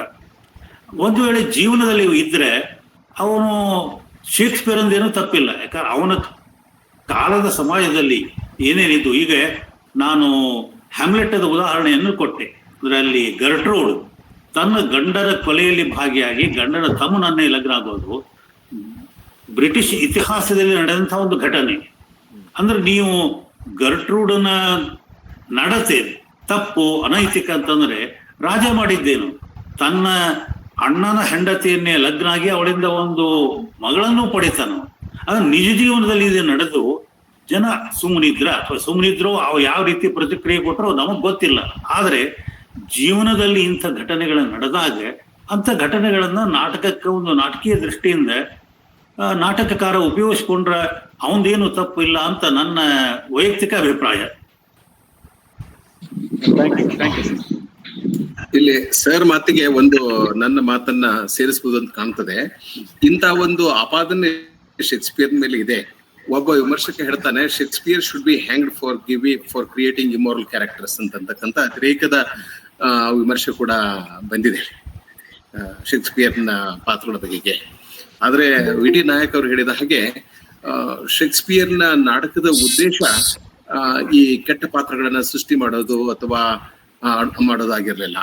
ಅವನಿಗೆ ತನ್ನ ಬದುಕಿನಲ್ಲಿ ತಾನು ಕಂಡುಕೊಂಡ ಸತ್ಯವನ್ನ, ತಾನು ಅನುಭವಿಸಿದ ಅನುಭವಗಳನ್ನ ಪಾತ್ರಗಳ ಮೂಲಕ ನಮ್ಮೊಂದಿಗೆ ಹಂಚಿಕೊಳ್ತಾನೆ. ಮುಂದುವರಿಸಬಹುದು, ಚರ್ಚೆಯನ್ನು ಮುಂದುವರಿಸಬಹುದು. ಸರ್ ನಮಸ್ತೆ ಸರ್. ನಮಸ್ತೆ. ನಾನು ಪ್ರತೀಕ್ ಕೆರೂರ್ ಸರ್, ನಿಮ್ಮ ಶಿಷ್ಯ sir. The Nobel English academy sir, Dharwad. ಹಾ ಸರ್, ಆರಾಮಿದ್ರಲ್ಲ ಸರ್? ನನ್ನ ಕ್ವಶನ್ ಸರ್, ಡ್ರೈಡನ್ ಶೇಕ್ಸ್ಪಿಯರ್ ನ ಈ ತರ ಹೊಗಳ್ತಾನ, if Aristotle studied Shakespeare he would like to change his definition of tragedy ಅಂತ ಸರ್. ಇದು ಎಷ್ಟು ಮಟ್ಟಿಗೆ ಸಮಂಜಸ ಅನ್ಸುತ್ತೆ ಸರ್? ಯಾಕಂದ್ರೆ ಇದನ್ನ ಕೇಳಿದಾಗೆಲ್ಲ ನನಗೆ ವಂಡರ್ ಅನ್ಸುತ್ತೆ ಸರ್. ಸೊ ಅದಕ್ಕೆ ಅದನ್ನ ನಿಮ್ ಕೇಳಿ. ಇಲ್ಲಿ ನಾನು ಶೇಕ್ಸ್ಪಿಯರ್ ಮತ್ತು ಡ್ರೈಡನ್ ಅನ್ನ ಒಂದು 5 ನಿಮಿಷದ ಕಾಲಕ್ಕೆ ಬದಿಗಿಡೋಣಂತ. ನೀವು ಎತ್ತಿದಂತ ಒಂದು ಪ್ರಶ್ನೆ, ಸಾಹಿತ್ಯ ಮೊದಲು ಬರ್ತದೋ ಅಥವಾ ವಿಮರ್ಶೆ ಮೊದಲು ಬರ್ತದೋ ಅಂತ. ನೀವು ಅರಿಸ್ಟಾಟಲ್ ಪೊಯಿಟಿಕ್ಸ್ ಓದಿದರೆ, ಅರಿಸ್ಟಾಟಲ್ ಪೊಯಿಟಿಕ್ಸ್ ತನ್ನ ಕಾಲದ ನಾಟಕಕಾರರು ಏನಿದ್ರು, ಈಸ್ಕಿಲಸ್, ಯೂರಿಪಿಡಿಸ್, ಸೊಫೋಕ್ಲಿಸ್, ಇವರ ನಾಟಕಗಳನ್ನ ಅಭ್ಯಾಸ ಮಾಡಿ ಅವುಗಳ ಆಧಾರದ ಮೇಲೆ ತನ್ನ ಪೊಯಿಟಿಕ್ಸ್ ಬರದ. ಅಂದ್ರೆ ಪೊಯಿಟಿಕ್ಸ್ ಶಾಸ್ತ್ರ ಬರುವುದಕ್ಕಿಂತ ಮೊದಲು ಸಾಹಿತ್ಯ ಇತ್ತು. ಸಾಹಿತ್ಯದ ಆಧಾರದ ಮೇಲಿಂದ ವಿಮರ್ಶೆಯ ಸೂತ್ರಗಳನ್ನ ಅವರು ರೂಪಿಸಿದ. ಆದರೆ ಶೇಕ್ಸ್ಪಿಯರ್ ಬದುಕಿದ್ದದ್ದು 16ನೇ ಶತಮಾನದಲ್ಲಿ, ಅಂದರೆ ಸುಮಾರು 2000 ವರ್ಷದ ನಂತರ. ಹೀಗಾಗಿ ಯಾವುದೇ ಒಬ್ಬ ಸೃಜನಶೀಲನಾದಂತಹ ಲೇಖಕ ಯಾವುದೋ ಒಂದು ವಿಮರ್ಶಾ ಗ್ರಂಥ ರೂಪಿಸಿದಂತಹ ನೀತಿ ನಿಯಮಗಳಿಗೆ ತಕ್ಕಂತೆ ನಾಟಕವನ್ನು ಬರೆಯುವುದಿಲ್ಲ, ಅಥವಾ ಬರೆಯಬಾರದು ನನ್ನ ದೃಷ್ಟಿಯೊಳಗೆ. ಯಾಕೆಂದ್ರೆ ಸಾಹಿತ್ಯದಿಂದ ವಿಮರ್ಶೆಯ ಸೂತ್ರಗಳು ಮೂಡಿ ಬರಬೇಕೆ ಹೊರತಾಗಿ ವಿಮರ್ಶೆಯ ಸೂತ್ರಗಳಿಗೆ ಅನುಗುಣವಾಗಿ ಸಾಹಿತ್ಯವನ್ನು ರಚಿಸಬಾರದು. ಒಂದು ಉದಾಹರಣೆಯನ್ನು ಕೊಡ್ತೇನೆ. ಶೇಕ್ಸ್ಪಿಯರ್ನ ಸಮಕಾಲೀನಾದಂತಹ ಬೆನ್ ಜಾನ್ಸನ್ ಅರಿಸ್ಟಾಟಲನ ತತ್ವಗಳನ್ನೇ ಆಧಾರವಾಗಿ ಇಟ್ಟುಕೊಂಡು 2 ಟ್ರಾಜಿಡಿಯನ್ನು ಬರೆದ, ಸೆಜಾನಸ್ ಮತ್ತು ಕ್ಯಾಟಲಿನ್ ಅಂತ. ಆದ್ರೆ ಅಷ್ಟೊಂದು ಜನಪ್ರಿಯವೂ ಆಗಲಿಲ್ಲ, ಯಶಸ್ವಿನೂ ಆಗಲಿಲ್ಲ. ಅಂದ್ರೆ ಸೂತ್ರಕ್ಕೆ ಅನುಸಾರವಾಗಿ ಸಾಹಿತ್ಯ ಸೃಷ್ಟಿಯಾದರೆ ಒಂದು ಸಾಹಿತ್ಯ ಕೃತಿ ಬರಬಹುದೇ ಹೊರತಾಗಿ ಅದು ಜನರಿಗೆ ರಂಜನೆಯನ್ನು ಕೊಡುವಂಥ ಅಥವಾ ನಾಟಕಕಾರನ ಜೀವನ ದರ್ಶನವನ್ನು ಕೊಡುವಂಥ ಕೃತಿ ಆಗ್ತದೇನೋ ಅಂತ. ಹೀಗಾಗಿ ಡ್ರೈಡನ್ ಹೇಳಿದ್ದು ಅತ್ಯಂತ ಸಮಂಜಸವಾದದ್ದು. ಯಾಕೆಂದ್ರೆ ಶೇಕ್ಸ್ಪಿಯರ್ನೇ ಇರಲಿ ಅಥವಾ ಮತ್ತೆ ಯಾವುದೇ ನಾಟಕಕಾರರಿರಲಿ, ಅವನು ತನ್ನ ಸೃಜನಶೀಲತೆಯಿಂದ ಸಾಹಿತ್ಯವನ್ನು ಸೃಷ್ಟಿ ಮಾಡಿದ ಮೇಲೆ ಆ ಸಾಹಿತ್ಯದಿಂದ ವಿಮರ್ಶೆಯ ಮಾನದಂಡಗಳು ಮೂಡಿ ಬರಬೇಕೇ ಹೊರತಾಗಿ ವಿಮರ್ಶೆಯ ಮಾನದಂಡಗಳನ್ನು ಆಧರಿಸಿ ಸಾಹಿತ್ಯ ಬರಬಾರದು. ಇದು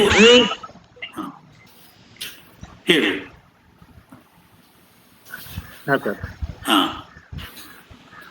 thank you sir, thank you. Welcome. ಹೇಳಿ.